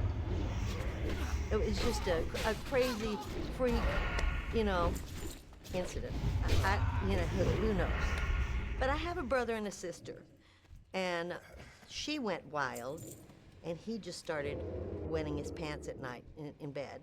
And me, the oddball, all I wanted was for somebody to love me. I just lost my mother. And then after that, all hell broke loose. My uncle decided that I have never met my father. I was 11 years old. I had never met my father. My father had never met me. Because I was born after he left. No, that's a lie. I wasn't born after he left. Because I asked him how he came up with my name, and he said, maybe it was or not. He said, I used your date of birth and the time, and I won the lottery, $5,000. And your mom loved Lindy, and his plane was Lucky Lindy. So that's how that's how he told me he came up with Lindy. But was he there? All I can say is I never remember him at all. I'm in no childhood pictures before 11. I'm in no pictures whatsoever. And when I would ask them, they'd go, oh, well, you were with Grandma, or you. So I was, everybody else, but I was never in those pictures. So I don't think I ever met him till I was 11, when my mother died. My uncle decides, he's gonna have, it's too much for my stepfather, who now has 5 children, 3 aren't his, and 2 are, and 1's in critical condition in the hospital. And he's just lost his wife. That's too much for my stepdad. My stepdad was wonderful. I loved him to death. And he would have taken us, and he offered for us to stay. He would take care of us. But my mother's family decided no. So without Royce knowing, my uncle said, I'm going to take them for a couple of weeks to get them, so you can deal with what you have to do. That's not what he did. He called my father, and my father was still in California, came and picked us up and took us to my uncle's without Roy's permission. And then I went to California at 11. This is when one of the greatest people in my life I met, and her name was Richard, Japanese. And she didn't speak very good English, but I loved her. I just loved her. She was in and out of my life up until she died a few years back, not that long ago. She's just the greatest person in my life. I'm sorry, she just really was. She's what I needed, and she was just wonderful. But I met Richiko. You're gonna have to pick and choose all these stories, because it's... Was she kind of a replacement for your mom? I tried to make her that. Yeah. I followed her everywhere. The kids would go play, not me. No, you're hanging up close, I'm gonna help you. If she was cooking, she goes, she couldn't get rid of me. And she said, it was so different for her. I was always there to help. I never left her side, and she said, I couldn't get rid of you. So I had to like you. This kind. She was very funny, had very thick accent. She was very, very funny. So I met her, but during that time, and now my sister's 14, and my brother, I'm 11, and my brother is 9. And my sister's not a very nice person. That's how she reacted to my mother's death. Everybody reacts differently to a loss. So I'm giving her an excuse for her. Okay? We're going to excuse her right now. But one night, my dad is became a very heavy drinker, an alcoholic, totally. And Richiko would hide money. Now, Richiko has 2 daughters of her own, and she just had a baby I think her baby was 2 months old, and my mother's child was maybe a month old. So these 2 girls were born within a month of each other. So I now have a half-sister and 2 sisters that are one is my age, and the other one's 9, like my brother. So I get along with all of them. So one night, Richiko used to hide the money because Dad would steal. He would come in, and so one night, we were standing at the door, and they were fighting, and she wouldn't give him the money. She had it hidden. He goes, no. She said, the money is for the kids' milk and food. We have to have the money. No, I need it. Anyway, he took my sister, who was like 2 months old, and threw her, grabbed her out of Richiko's arms, and threw her on the bed. Yes, it was a bed. You don't throw a child. And I didn't really know this man. So I decided, no, I didn't decide anything. I lost it. And I just ran from the door and jumped his back and just started plummeting him with everything I had to get him to leave. And he left. He was so stunned, and because he was hitting Richiko, and he was throwing the baby. And he left. And we did have food. But that was one incident. But right after that, because of what I had done, he said, I can't deal with you kids. So then he took us back. I think we'd been there a couple of months. But I became very close with Richiko at that time. I just loved her. I can't tell you. Maybe it's the loss, but I loved her. Okay, that's all I can tell you.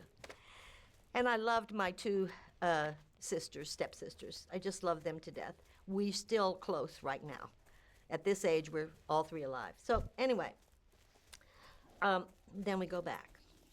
Now we end up back in Texas. Anyway, there's so much to this. My sister, again, was a hellion, and just acting out. She would sneak out at night out of the bed, and she would go, be with guys, and he's dealing with a lot, and he's got 5 kids. His mother came, and she was an older woman trying to help out. He couldn't handle it, so finally, she just stepped over the line, and he shipped her to Pittsburgh because one of my aunts said she can come with me. Then my sister and brother, she kept writing my brother, and she said, come with it. So when my brother went to my Aunt Bert, I stayed in Texas for another year. I was on the basketball team. I was playing softball. I loved being in Texas. But long story short, it's too much. Too much. You ran away at one point. Twice. More than once. Twice. Picked up by the police the first time. So I end up back with Aunt Bert. Aunt Bert was supposed to be a Christian woman. I will tell you, there were very few days I did not go without beatings. There were very few weekends I was not locked up in a wardrobe 4 hours at a time, 7, 8 hours at a time. There were, it was a living nightmare. And she hated my dad, so her words for me was, you are the devil's daughter. We will not allow you to go to church with us. He's a Mason, she's a Bluebird. Okay? Were you that bad? Never. All I wanted to do was please people. That's all. I followed all the rules. I followed all the rules all my life. Didn't get me anywhere. But, so, yeah, it got me somewhere. It got me content. But, yeah, so that went on for 3 years. That my first runaway. I was 15. And it was snowing.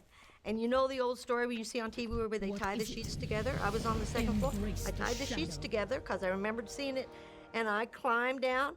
And I ended up somewhere near a nunnery or something. I remember I didn't have any boots, and it was very cold. There was snow on the ground.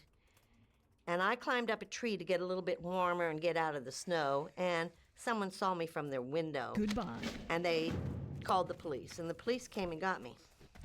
I had never met any of my father's relatives, none of his brothers or sisters. And the first person I remember meeting was his brother, who was captain of the Pittsburgh Police Department, one of the captains. And when he found out they had picked up, and I don't really want to give you my maiden name, when they found out, it's such a rare name, that he came out and he said, let me see if this is my brother's daughter. And sure enough, I was, the first time I'd ever met him. Then the second uncle I met came down, because he called him. He's a lawyer in Pittsburgh. Then they called my aunt and uncle, and they came to see me. I don't even want to go into all of that, aunt and uncle. I mean, that would take you forever. So their question to me was, what will you do if you go back? And I said, I'll keep running away until I get away. It's that simple. You send me back, I'll be gone. Give me a week. I'm not staying. I didn't badmouth them. I didn't tell anybody what was happening. I kept my mouth shut, but I wanted out of there. She was nuttier than a fruitcake. And then my dad came and got me again, and I ended up in California. I ended up with my dad, and I was dating someone. I was engaged to him, and then he raped me. And within a week, he was in the Navy. Who did? The boyfriend. I was my fiance. I was supposed to be engaged. You know, we didn't have sex then, you know. So, yeah, and he raped me in the back seat of a car, you know. So I was screaming, no, no, but it didn't really matter. And then he only did it. He gave me a ring, and the night he gave me the ring is when it happened, because I wouldn't do anything. I'm listening. And the next week, he shipped out and went home and got out of the service. He had it all planned. It was pretty cool. So, Doc lady, watch over you. 3 days later, I've just graduated out of high school. I didn't go to my prom. I didn't go to my graduation because the day that was my graduation, when I was supposed to get it, the night before, Dad came in drunk and he molested me. And but Dad's pretty weak because I kind of let me put it to you this way. He ended up on the floor. I was not putting up with no. And the next day I packed my bags and I went to the city. But in the meantime, I used to go to the city, San Francisco, every weekend, just like 10 cents or a quarter, I can't remember, on the bus. And we lived in San Pablo, Richmond area, North Bay, you know, East Bay. And I just have fun. And I met this girl that worked in the shoe place right off Market Street. And she became friends with me. Oh, she was wonderful. She's so sweet. And she said, now, if you have problems with your dad, and I was telling her all the problems I was having with my dad, you know, and you just come here and I'll help you. So I ran away. Second time. And I ended up with going with her, and we had it was a 4-story building. That's all I can remember.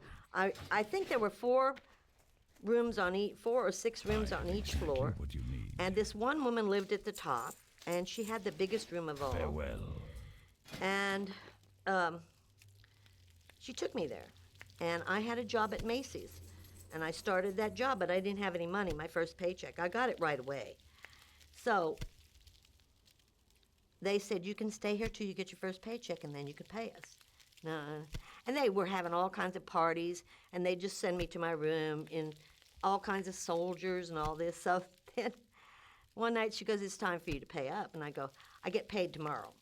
No, time for you to pay up. And I'm not sure what you want. And she goes, you need to entertain him, just like you know what we want you to do. So they took me to the room and they locked me in, and was a soldier. And he went into the bathroom, and the door would come out this way, so he had to pull it to go in. So there's no lock on it, and I have a chair, and I took that chair, and you remember the old iron fire escapes? Took that chair, put it right under that chair, grabbed my purse, because it was my room. I didn't grab my clothes, but I grabbed my purse, so I had some money, because I was calling Richiko. Because I had kept in contact with her off and on. She didn't know I was running away, but went down the fire escape. They were trying to make you a prostitute. Yeah. It was all a scam. That's what it was. And Richiko showed up. I called her and I said, it was late at night. She goes, I come get you, honey. I come get you.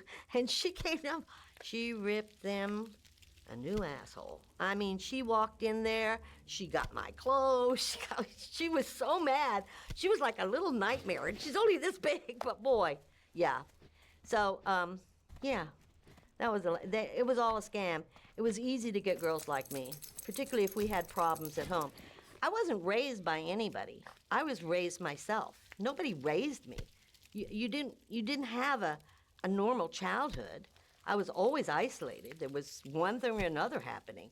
So I had to raise myself, you know, and say what's right and wrong in my head. But I always knew it was better. The future was always out there. The future was always out there, you know? Something, and I was saved. Every single time I've been saved. Mar, would you settle down? Come. So from there, I joined the military. I lived with Richco till I got an apartment, joined the USO, and then one day I was walking by, and I go, I want to do this. So I joined Women's Army Corps, or WAC. I'm one of the few WACs you'll ever meet, because they were never part of the Army, and yet they were. And we weren't formed into the actual Army until 1978, and I was in 1966 and 67. So I'm a WAC, a Women's Army Corps. And then after that, my life kind of settled down. That was a wonderful experience. I got a lot of stories on that one. I was a mess. But it was a good experience for me, really good. I learned a lot of discipline. I learned a lot. They really settled me down because I was kind of getting wild, you know, just didn't know why was all this happening, you know. And then after that, I got out and I went to Delaware, see my girlfriend. I met my future husband, got married. A pretty safe life. I've had marijuana once in my life, and that was during my marriage, and it was hilarious. And it said never do that again. Alcohol, I've watched, I think what people forget about, which I watched as a child, is the damage that's being done to the children by the alcoholics or the drug addicts. We were so damaged, we really were. Dad's drinking and all that I saw and all that he did. I said, that's not going to happen. I'm not drinking. I'm not going to lose control of my reality. I'm living here and now in the real world, and I'll deal with whatever's given to me in the real world. So escape was never an option. I never wanted to escape. I just said, this is what my life is going to be. And then I had a son, and then I was divorced. Then I came back out to California. I went to Houston first, and Houston was interesting. That's when the astronauts were so popular and all that. And in Houston, I met this girl, and they used to have men's clubs. Do you remember those? Maybe not. Maybe you're too young. Yeah, no, I've seen them. Okay. Well, Houston had a big one. And they would invite the women. They would charge the men so much money, but if you were pretty enough, they would invite the women, and you didn't have to do anything. This was not just be up there to have drinks with people and stuff. And my girlfriend got me in. So that was pretty interesting. I met some of the astronauts. I met a movie star. I don't really want to say his name because I dated him. He was really weird. I will give you his name, but I will tell you at the end he said he wasn't. Parker Stevenson. And he was in this men's club. That was, you know, he was too into himself. You know, they're looking in mirrors and all, you know. No, he was prettier than me. So, but at the very end, when I told him I just didn't want to date him, he said, well, just to be sure you know, I'm not Parker Stevenson. I'm just a duplicate. It was awfully funny that he said that. There were all kinds of people around. And maybe it's true. I don't really know. He looked like Parker Stevenson. We watched the Hardy Boys every time it came on. Everybody, when we would go to a movie, everybody would run up to him, all these girls, and ask him for autographs, and he'd sign them. I don't really know. Let me just put it to you that way. First he told me he was, and then he told me he wasn't. Look-alike. So what are you going to say? And he's still alive, so I don't want to harm him, you know. And then I came out, and I got a really, really good job. Really, a job. I love this job my whole life. I still love that job. I went to World Savings and Loan, and I was the secretary for the controller. but I am really good with numbers. When I was younger, I had photographic memory of numbers. I love numbers. They couldn't keep anybody to run the AP department. Mr. and Mrs. Sandler owned World Savings and Loan. And they were always getting on to the controller and the CFO because they were paying bills late, they weren't taking discounts. It was just horrible. It was a mess. It was a mess for years. So I said to him, when I was married, I got an accounting certificate through the mail. I went not to college, but to school for an accounting certificate. So I'm thinking, you know, I know this. And I go, everybody pays their bills. How hard can that be? And sure enough, it wasn't hard. I had 19 employees. I got the position. Within 6 months, we took every discount. We everything. They were making money. They were thrilled.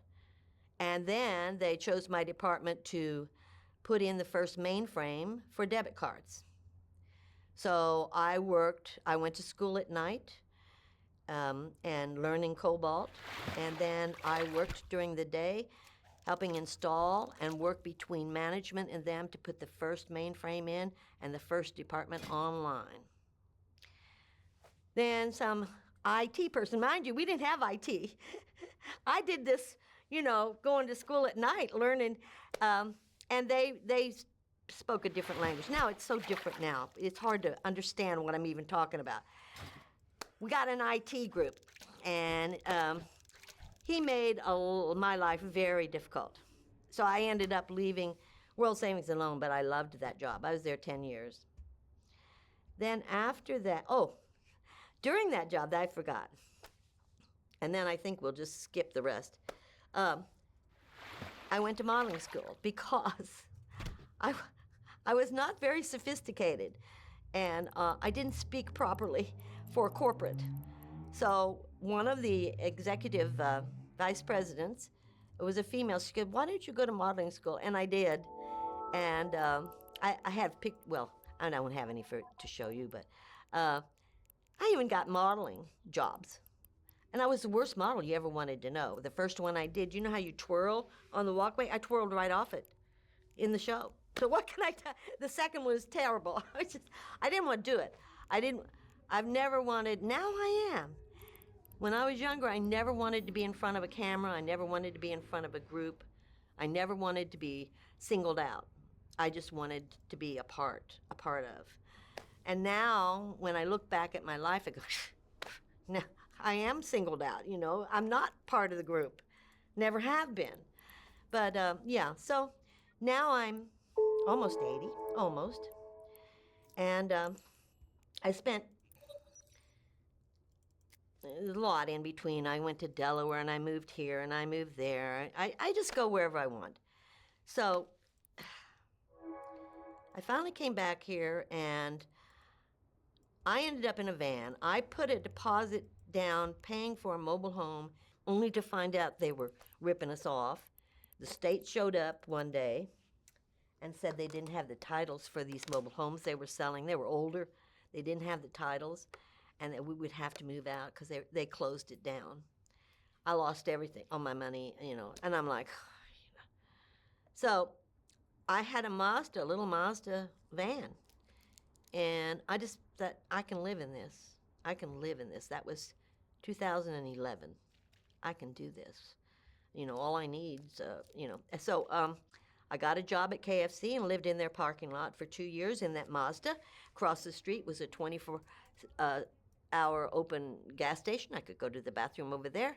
I didn't cook. I could eat all I wanted in KFC, so I didn't need food. All I needed was my uniforms, a few. I had a Chase Lounge mattress. I laid on the floor, took the seats out, laid that on the floor. I had a cooler and a battery-operated fan and my clothing, and that was it. Marley? No. That was it. And I loved it. I liked it. It was so, it didn't have any stress to it. It just didn't have any stress. It was like a whole different ballgame. So you live in your van? So now, it took me 5 years to get in a better van. But because I thought, see, I still didn't accept it. I couldn't figure out why I loved it. But I couldn't accept the fact that I was so different I would live in a van. I should be normal. I should live in an apartment. And then I had to talk to my son. I had to convince him. What do you like about living in the van? There's no stress. I can be very solitary. I don't owe anybody anything. I don't have to answer to anybody. I can get up and leave, which I've done all my life. Anybody who tries to easily. steal the car. I have a kitchen. I can cook. I can go to the bathroom. It's really hard when you've been, I always feel like I've been so suppressed, so always been under someone's thumb, you know. Yeah. And I'm always trying to escape that thumb, thumb. It's the most freedom I've ever had. It's the most freedom I've ever had. You know, where someone wasn't telling me what to do or how to live or, and yeah. The freedom and the lack of responsibility is nice. Yeah, I don't have any responsibility. And I do have a channel. I don't even know if I should bring that up, but I do have a YouTube channel. What is it? It's Lava Lindy, and I have 55,000 subscribers. And I've built it up over 5 years. And I make money on it. Good for you. So between Social Security and that, I do okay. And I do whatever I want on the YouTube. I'm not doing the normal van thing or interviewing the same van person. I'm trying to help other people. When I was in the van the first time, I was considered homeless, and I was part of the homeless community. They considered me part of it. I was in Davis, California. And every month, the police would try to kick me out of the parking lot, but I had written permission to be there, so they couldn't make me leave. It was private property. But every month at 2 a.m., one time a month, they would knock on my door, and I'd have to show my ID and stuff. And I had a lot of homeless around me. So I got to know many of them.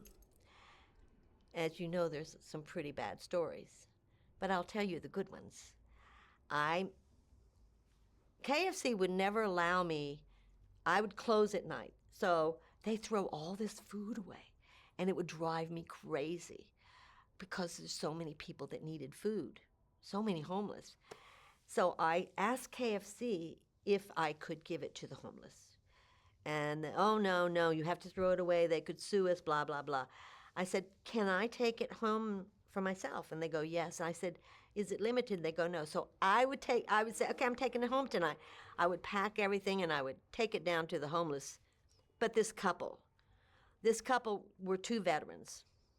And he was in a wheelchair and he had severe problems. And she had PTSD and she wasn't functioning well. But they wanted to get off the drugs. They wanted to get married. And they were promised a job in Oregon if they did. And they did. They succeeded. But it took them, quite a while. And every night I'd take it, and they would pass it out for me.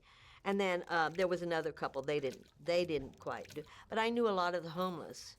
And some of them I would pick up and take somewhere to, like one man, he would lay in front of In-N-Out in the summer when it's 90, 100 degrees with a blanket over him. He finally died because he wouldn't come out from under that blanket.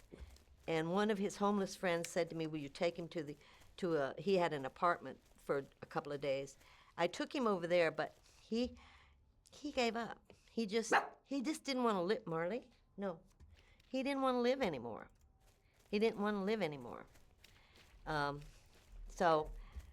But there are some success stories. I've seen them get off the streets. I've seen them stop the drugs.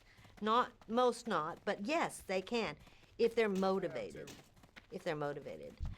I guess I've always wondered, and you may be wondering this too, I feel very lucky that I didn't, for whatever reason, I never had a negative feeling about my life. I always felt like it was meant, I was always saved, always blessed, and I just kept going to the next thing. So I've never felt the way many of them feel, as you know, because you've you've interviewed them. I never got into that side. I don't know what it is, and I don't know why that happens, but I feel very lucky. You're just a very positive person. Yeah, I am. I am. Is it hope that you have for your future? It's always going to be better. Yeah. I don't see it being negative. I don't see there's something, an adventure around the corner. There's something I need to learn around the corner. There's someone I need to meet.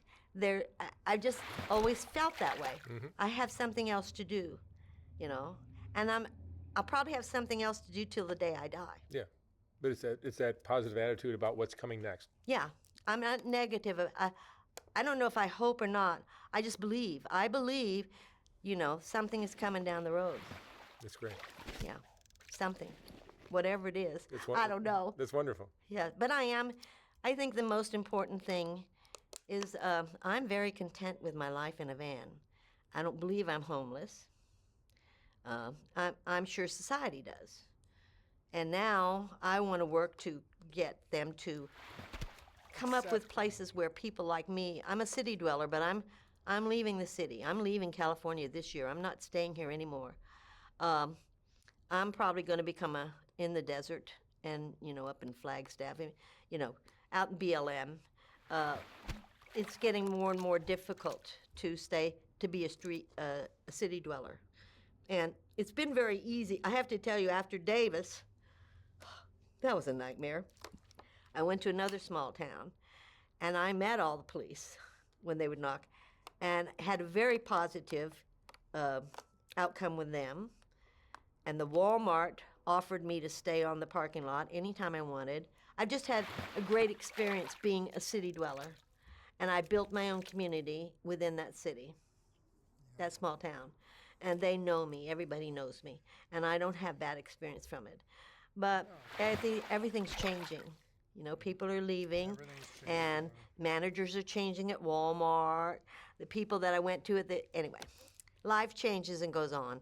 So I think my next thing is I'm gonna be out in the woods, and I'm not a nature girl. Do you have regrets in your life? No, that's a waste of time. We all make mistakes, and I don't have any energy to spend on regrets or anything else. I did what I did with the knowledge I had at the time. Was it right or wrong? I don't know. I take responsibility for all my decisions. You don't see yourself as a victim? No, Yeah, never. That's the key to it. One important story I haven't told you is I was kidnapped and held for my son and I. And that had probably the biggest change in my whole life. When I was married, my son was 2 weeks old. I took him to the doctors, and I was a pretty cocky young woman, okay? And we had a station wagon. It wasn't a Woody, just a red station wagon.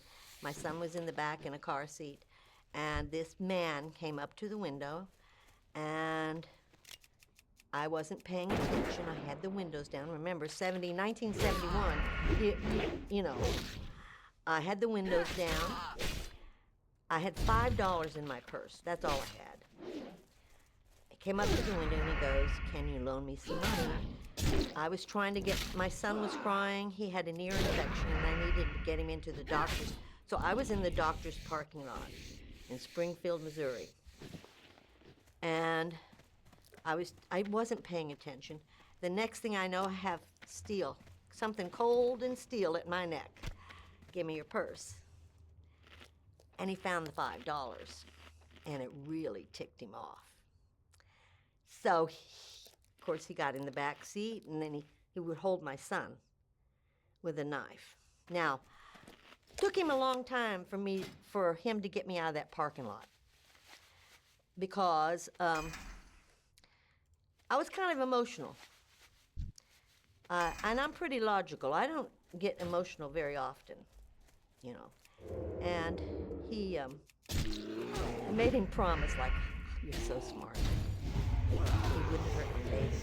My baby was very ill. I tried to convince him to allow me to leave my baby on the grass, and I would drive him, and he wouldn't do that. But after an hour, he was molesting me for about an hour in the car as I was driving around. And I'll be honest with you, I just got mad. I just got so mad. He took my rights away. And I'm sitting there, and I'm not even paying attention to what he's doing. I am so mad. Who does he think he is? Who does anybody think they are that they can do that to somebody else? And I'm saying that right now, and I'll react the same way. What are my options? My only option that he had left was when and where I was going to die. And by golly, I was going to take it. And threw that car, oh man, I threw that car into park at a four-way stop, threw the keys out the window and said, you either kill me or get out of the car. And got out. Very proud of that, because the police were stunned. They could, what made you think that? I said, I'm sick of this. Nobody's going to take my rights away from me. I was in the Army. I served this country. Nobody's taking my rights away from me. You're not going to threaten my life. All the same, that guy doesn't have because I'm rights. going to have yours. Yeah. Yeah. Now I know that I respond in a very angry manner. And it's not about punching, no. This is the key for anybody. Violence is not the answer, but this is. He's stupid. He's stupid to get in my car. I am so much smarter than he is. Everyone is so much smarter than they are. You have to outthink them. You have to, you have to outthink them. You're smarter than they are. They're stupid if they're doing this. I still get angry, but yeah, I was very angry. Let me ask you one last question, Lindy. What would you say is the most important lesson you've learned in your life? Maybe year.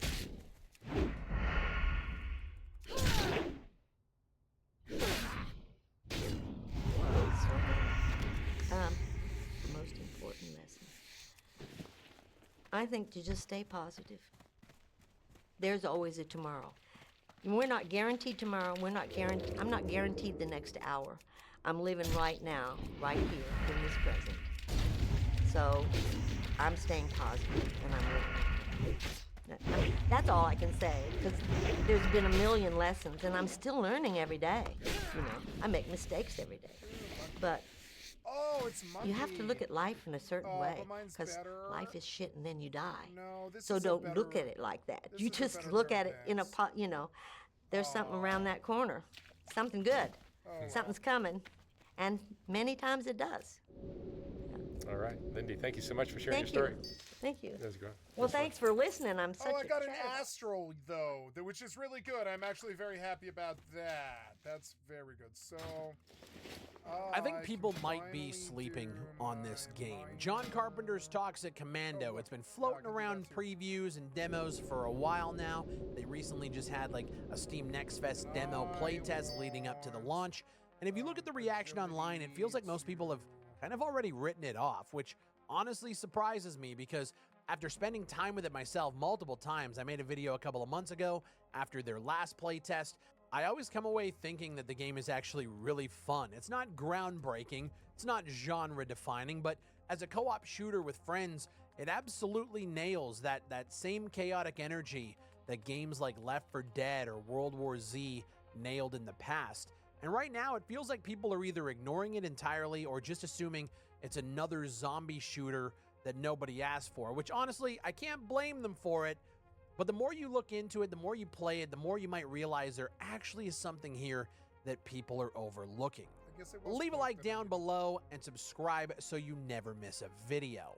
Because today, I want to talk about Toxic Commando.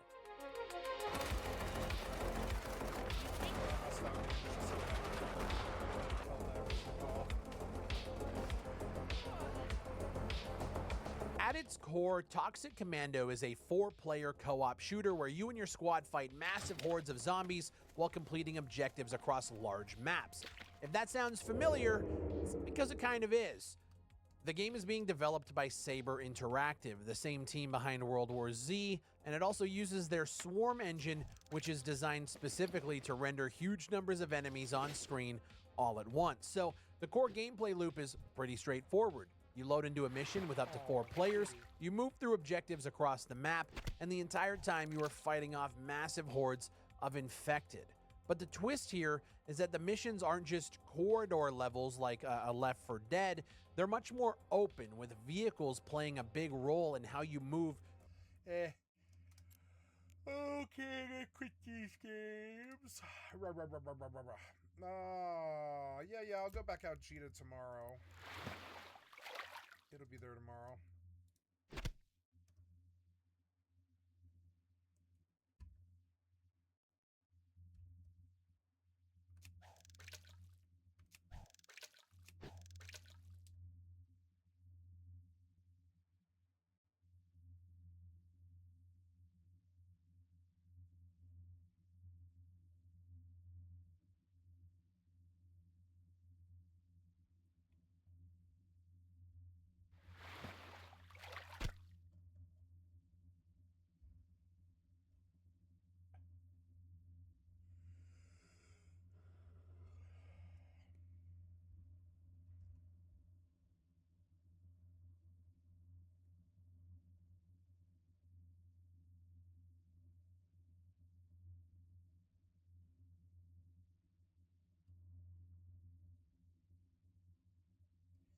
Oh, I love my kitty. I love my kitty.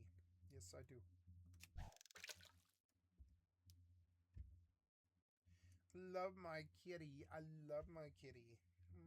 My kitty is just great. I just want to talk about her. This is the Sissy. She's the greatest cat in the world. She's just the best. Yeah. I'm telling a lot of people. Yeah. I'm going to publish it. The Sissy is the best.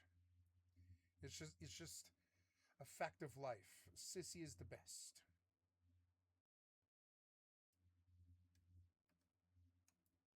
Through the map and survive larger waves. Some previews even highlighted vehicles as a major mechanic, with things like armed trucks, ATVs, and other vehicles that can help fight off hordes or support your squad. Matter of fact, there are even missions based around select vehicle mechanics where you might have to stay within this range so you don't get caught out in the open infected.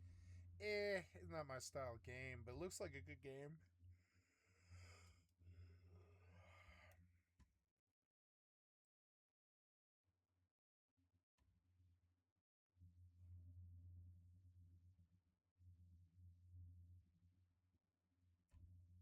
Ouch, kitty.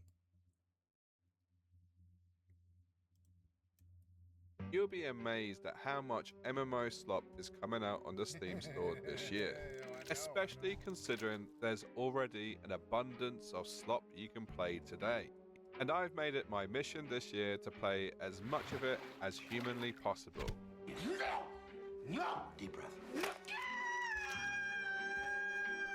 And in today's video, I have found 4 candidates which will make you question the future of the MMO genre.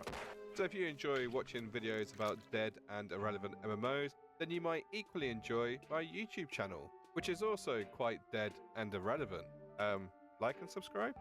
So the intro out the way, let's take a look at our first MMO, which might potentially be the worst title I've ever played.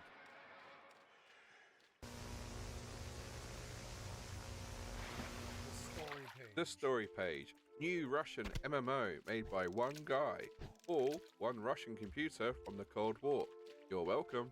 How could I resist? They clearly knew my weakness and targeted it. And this is why I say in every video, if you know a dead MMO or a questionable one that I should try out, comment below, because I might just try it. And here I am doing just that. And as you can see, we have our first red flag. Early access. And oh look, I can sync it with my Epic Games account, which I definitely won't be doing. I had 2 options, play on a public server or start my own session, and oh boy, clearly another banger of an MMO I'm about to embark on. So I believe this is the character creator, although there's already characters there. Are these my characters? Are they like template ones? I mean, don't get me wrong, it certainly looks like something I would create, but this isn't my work. I would definitely have better names than this slop. So apparently you can only have 3 characters, and there's 3 already here, so I guess I'm going to delete one. Ah, good. I have to wait 5 minutes to delete potentially someone else's character so I can create my own one, which might just go get deleted itself. Have I ever told you guys how much I love playing slop MMOs? I assumed this was a bug, so I restarted the game, and no, it's not a bug. This is how the game apparently works. It was at this point I checked the Steam charts to see how many other people were potentially making characters, and well, good news, I was the only person playing this game. I'm not quite sure the point in playing an MMO with no other players, but this is something I apparently keep doing. Which actually brings me to our next point, which is today's sponsor. It's not like we haven't got time to listen to one, right? Podibuzz is a free app that allows you to create unique chatbots so you don't have to feel so alone when playing your favorite dead MMO. And I'm not kidding when I say there is something for everyone. I promise you, I'm not judging. As you explore the abandoned gym, you come across the exercise ball just lying in the corner of the gym. Still not judging. Kicks the ball. It's free and easy to set up your own avatar, and by the end of it, you might have something just as cursed as what I made. Oh, hi Woo. Know any good MMOs to play? Yes, I love Elder Scrolls Online and Final Fantasy XIV. They're both free to play with great storylines and amazing worlds to explore. Which one catches your interest? Okay, apparently the AI has gone rogue and is now just mocking me. Let's try a different tactic. Have you heard of the popular MMO, The Story Page? Oh, I've heard some mixed reviews about it. Many people enjoy the creativity and unique mechanics, but others complain about the slow progression and technical issues. Have you tried it yet? No, but I will have soon. Check out Podibuzz for yourself using the link in the description below and use my promo code which is on screen for you now to get a free trial. Anyway, back to the video. I decided to load in one of the other characters just to see what happens, and it was a bit of a janky load screen. And eventually, as I suspected, I loaded in on a leveled up character which clearly wasn't mine. Which is very concerning because if this game was more popular, you could just go ahead and delete other people's characters. Which, from an MMO perspective, in fact just from a general perspective, is a bad thing. But anyway, my first impressions, it definitely looks like UE5 assets, and it doesn't look awful.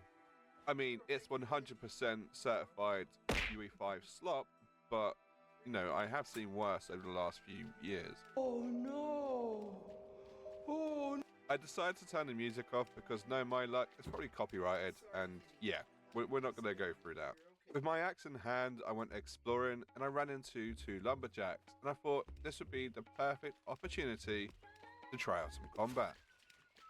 Yes, I see we've gone with the combat choice of if you swing a melee weapon, you are rooted to the ground, and therefore your enemy can just run away. I've seen this countless times. And to any indie dev listening, you don't want to have your feet fixed to the floor when swinging. You want to be able to move and swing. It's called action combat for a reason. I had to chase the guy around for quite a bit, got a few hits in, and eventually, yes, eventually, I managed to kill the unarmed lumberjack. It was one of the hardest The game looks a lot better than some of these other MMOs. fights I've ever done. With that, I logged off and went to see if I could now create my new character. And good news, there's now a slot available for me to create my very own character, which could be deleted by... The dev's like watching over his shoulder with the admin tools, being like, oh my god, is it a famous streamer? Do I say something? Because there's like 3 people on his game. Somebody else. Isn't that a lovely thought? Now, the character creator... This creeps me out on, like, I know that Rusted Hardcore, occasionally the dev was just watching everything I did. It was crazy, and I would, like, call him in. Eventually, I realized that I was just abusing him by just calling him, like, over and over again for all the problems that I had with the stream sniper. So I just, like, blocked him one day. I was like, I'm gonna stop bothering you. And I didn't say that to him. I wish I had just said... Well, I did. I think I was like, I'm gonna stop bothering you, I think, when it was the last thing I said to him. And then I just blocked him. In that way, I knew that if I tried to talk to him, he wouldn't be able to talk back to me. And I was just like, I don't need to talk to him anymore. I stopped bothering him.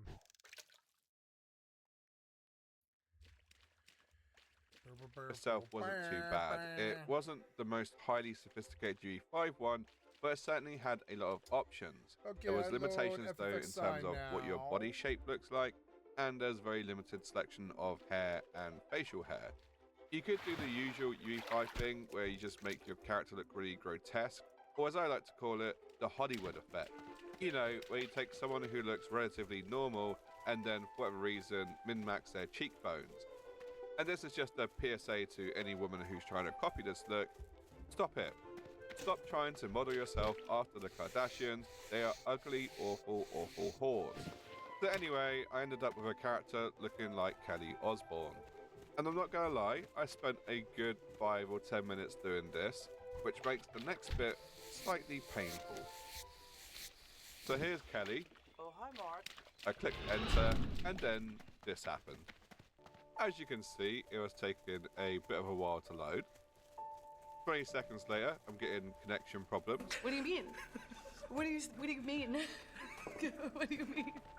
1 whole minute later, and I was back on the login screen. And I had a really bad feeling about what was going to occur next.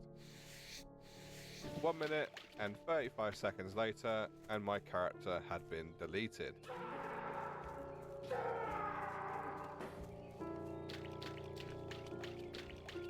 I guess we go again. I kept it relatively basic this time around.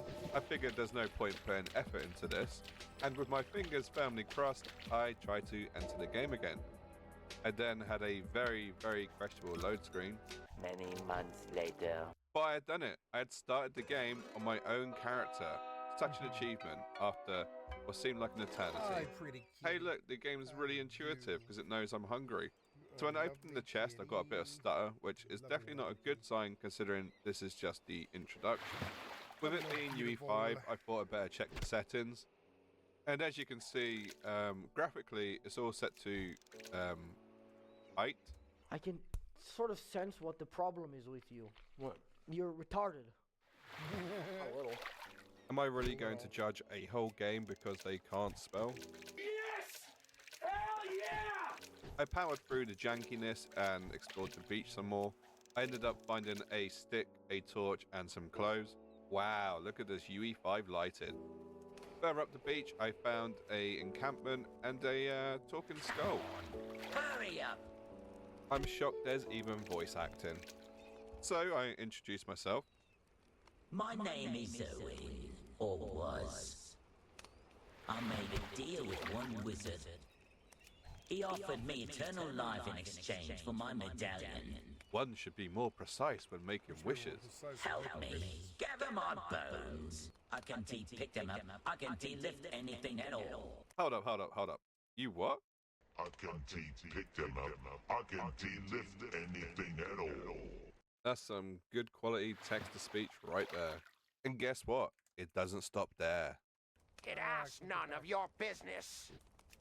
UD better go to the village and talk to Folvand. You see the village. It's really funny. I found some ruins to explore, and honestly, it was I more want to hear more of janky that than my guy. auntie's Play teeth. some more of that guy. That guy was funny. Floating Wait, above go back to that obstacles. guy. That guy was perfect. Let me go back. Ahmed. And guess what? It doesn't stop there. It asks none of your business. UD better go to the village and talk to Folvand. UD better. UD better. You see the village. I found some ruins to You explore, see and the honestly, village. it was more janky than my auntie's teeth. Ah, yes. It was AI Floating voice. above obstacles. This is gaming.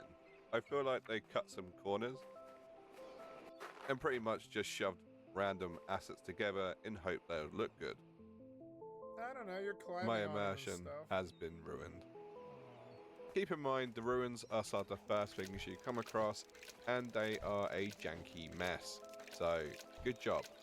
So I decided to put the skeleton back together, and this quest required me to go around the ruins, pick up his bones, and then take them back to him. The only issue was the bones were on a respawn timer, so I might have actually picked up more than one of the same bone. Anyway, eventually I got there and gave the bones back to my friend here. Everything is here, gods, finally. Let me just replay that so you don't miss the grand finale. Hey!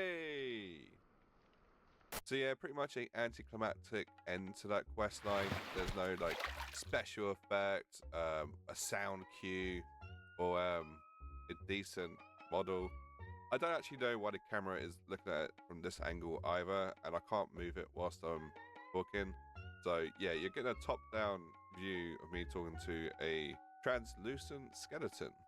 I explored some more and came across a village. The first NPC I encountered wasn't very talkative, so I killed his pigs, which to my surprise caused mass hysteria throughout the village. Also, listen to how the NPCs talk to each other. Tomorrow I go fishing. Maybe they need bite. They say the witch in the The NPCs are almost worth playing. Will they make me laugh like this? forest is brewing strange potions. What kind of? Maybe they need Their bite. voices. They say the witch in the forest is brewing strange Tomorrow I go. These voices Also, are listen great. to how the NPCs talk to each other. Tomorrow I go fishing. Maybe they need bite. They say the witch in the forest is brewing strange potions. What kind of bird? They say the strange witch in the wood is brewing some kind of strange potion. God damn it, why was this so funny? I don't know why that was so funny to me. I have such a dumb sense of humor. Because it's drug related. It's kind of like, the crazy crack lady in the woods. She's got a meth lab and she's making crazy drugs. And it's like, the crazy witch in the forest is making, like, that's the modern equivalent of what he's saying. It's so funny. It's like kind of culture shock thing for me because I'm like, yeah, the crazy in modern times, if there was a crazy witch in the woods with making some kind of crazy potion, it's gonna be like Heisenberg from Breaking Bad making meth in the backwoods or whatever. It's kind of like breaks my brain a little bit. It's such a dumb thing to say. The crazy witch is making some kind of crazy potion in the woods. It's such a weird and delirious thing to say. Person. Is there a crazy witch in this game, or are you just saying that, you weird NPC? AI can absolutely crack me up. Weird AI hallucinations and just random stuff that AI says is actually so fucking funny to me. Like that, for some reason, that's so funny. The crazy witch in the woods is making some kind of crazy potion. And the way he says it, it's like, he's like telling you that you won the stock exchange or something. He's like, the crazy witch in the woods. They say the witch in the forest is brewing strange potions. And they say the witch in the woods is brewing some kind of strange potion. Why is that so fucking funny to me? It's not funny. What kind of I've just got brain damage. I'm stupid. It's not funny. It's just dumb. person? They say the witch in the forest is. They say the witch in the forest is making more potions. You gotta stop her. The crazy witch in the woods is making more potions.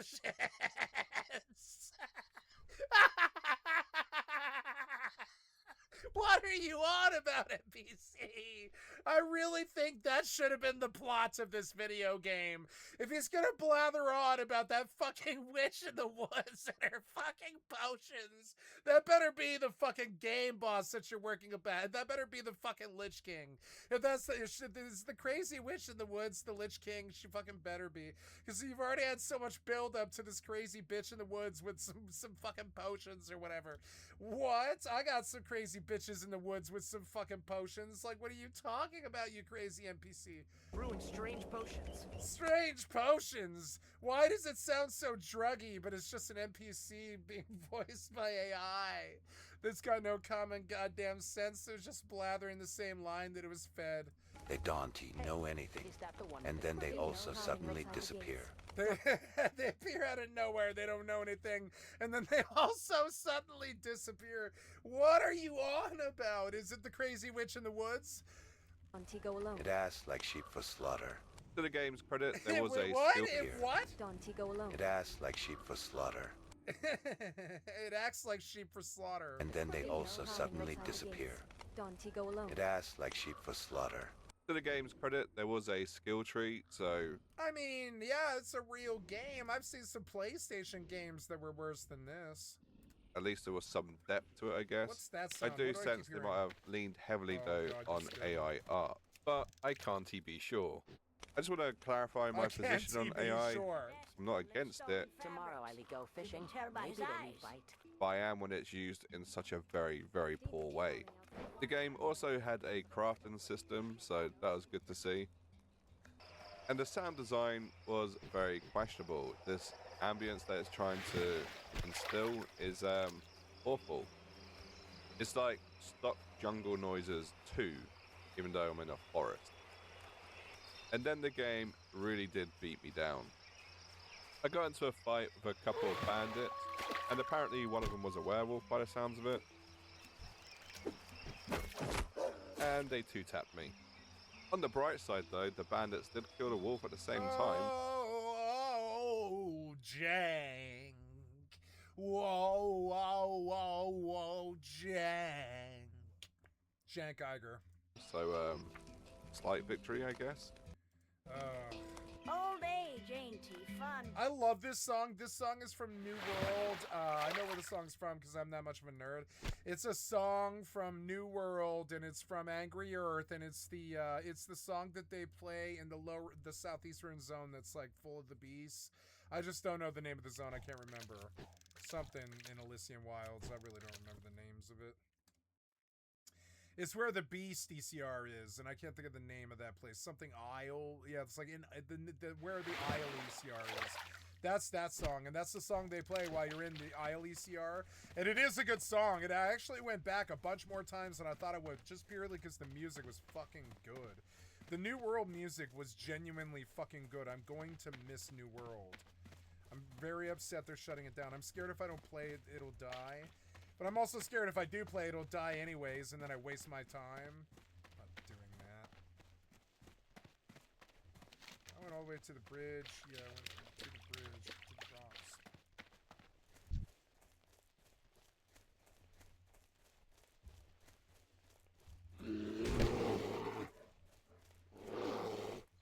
Oh no, I have a fishing pole.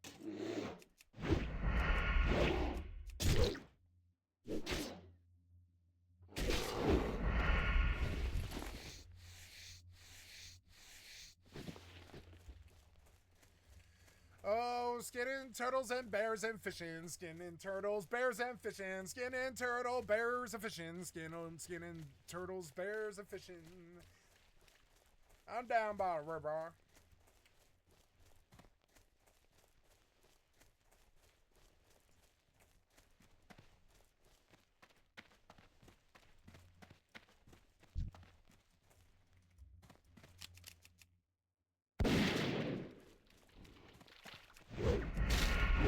Skinning bears and turtles and fishing, skinning bears and turtles and fishing, skinning bears and turtles and fishing, skinning bears and turtles and fishing. When my friend Begon was like, do you want to play WoW on Classic? I was like, you know, I really used to enjoy skinning turtles by the river. That's what I said to him. And here we are. You thought I was kidding. That was a year ago he asked me, or longer than that, 2 years ago, something like that. That was like 2 years ago, and I was like, yeah, I really like...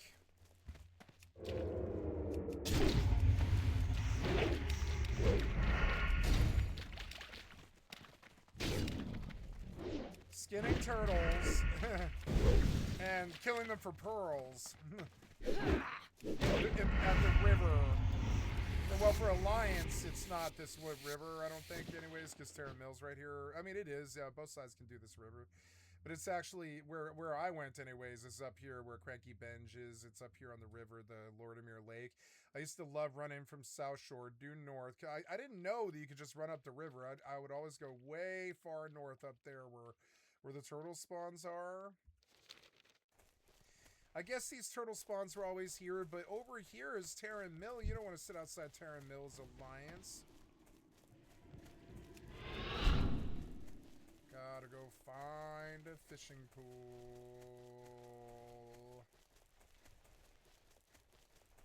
I don't think there is one. No. I respawned back in the village, and I wasn't done there. I wanted my revenge, so I headed back out to the bandits. If you're a crackhead. If you're a crackhead and you like random humor from like late night Adult Swim, NPCs are fucking gold mine. I'm talking Tim and Eric gold mine. Like NPCs, just doesn't matter what game it is. NPCs are a fucking Tim and Eric goldmine of rando comedy, and it is my sense of humor. It's some dude blathering about some crazy thing in the fucking background that makes your fucking your eyes itch. That's my sense of humor. It's fucking weird. It makes me crack up like a crackhead like that. Like, why is he talking about the crazy witch in the wood who keeps making fucking potions? Why? Why do you keep talking about that? It's gonna stick in my fucking head. Why was the witch in the woods making crazy potions? What were the potions made of? God damn it. Stupid NPC.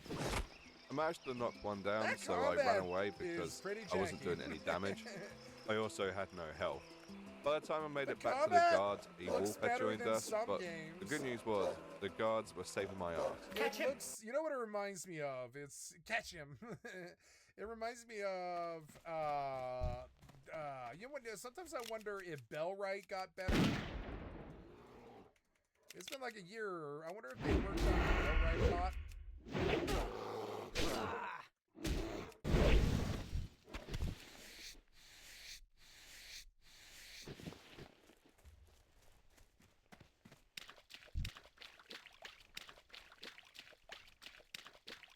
Oh, I just shouldn't go this far north.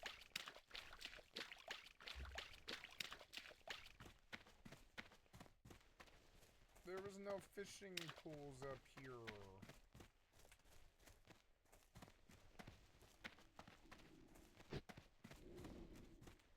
Is it a night elf? It is. It's a human priest.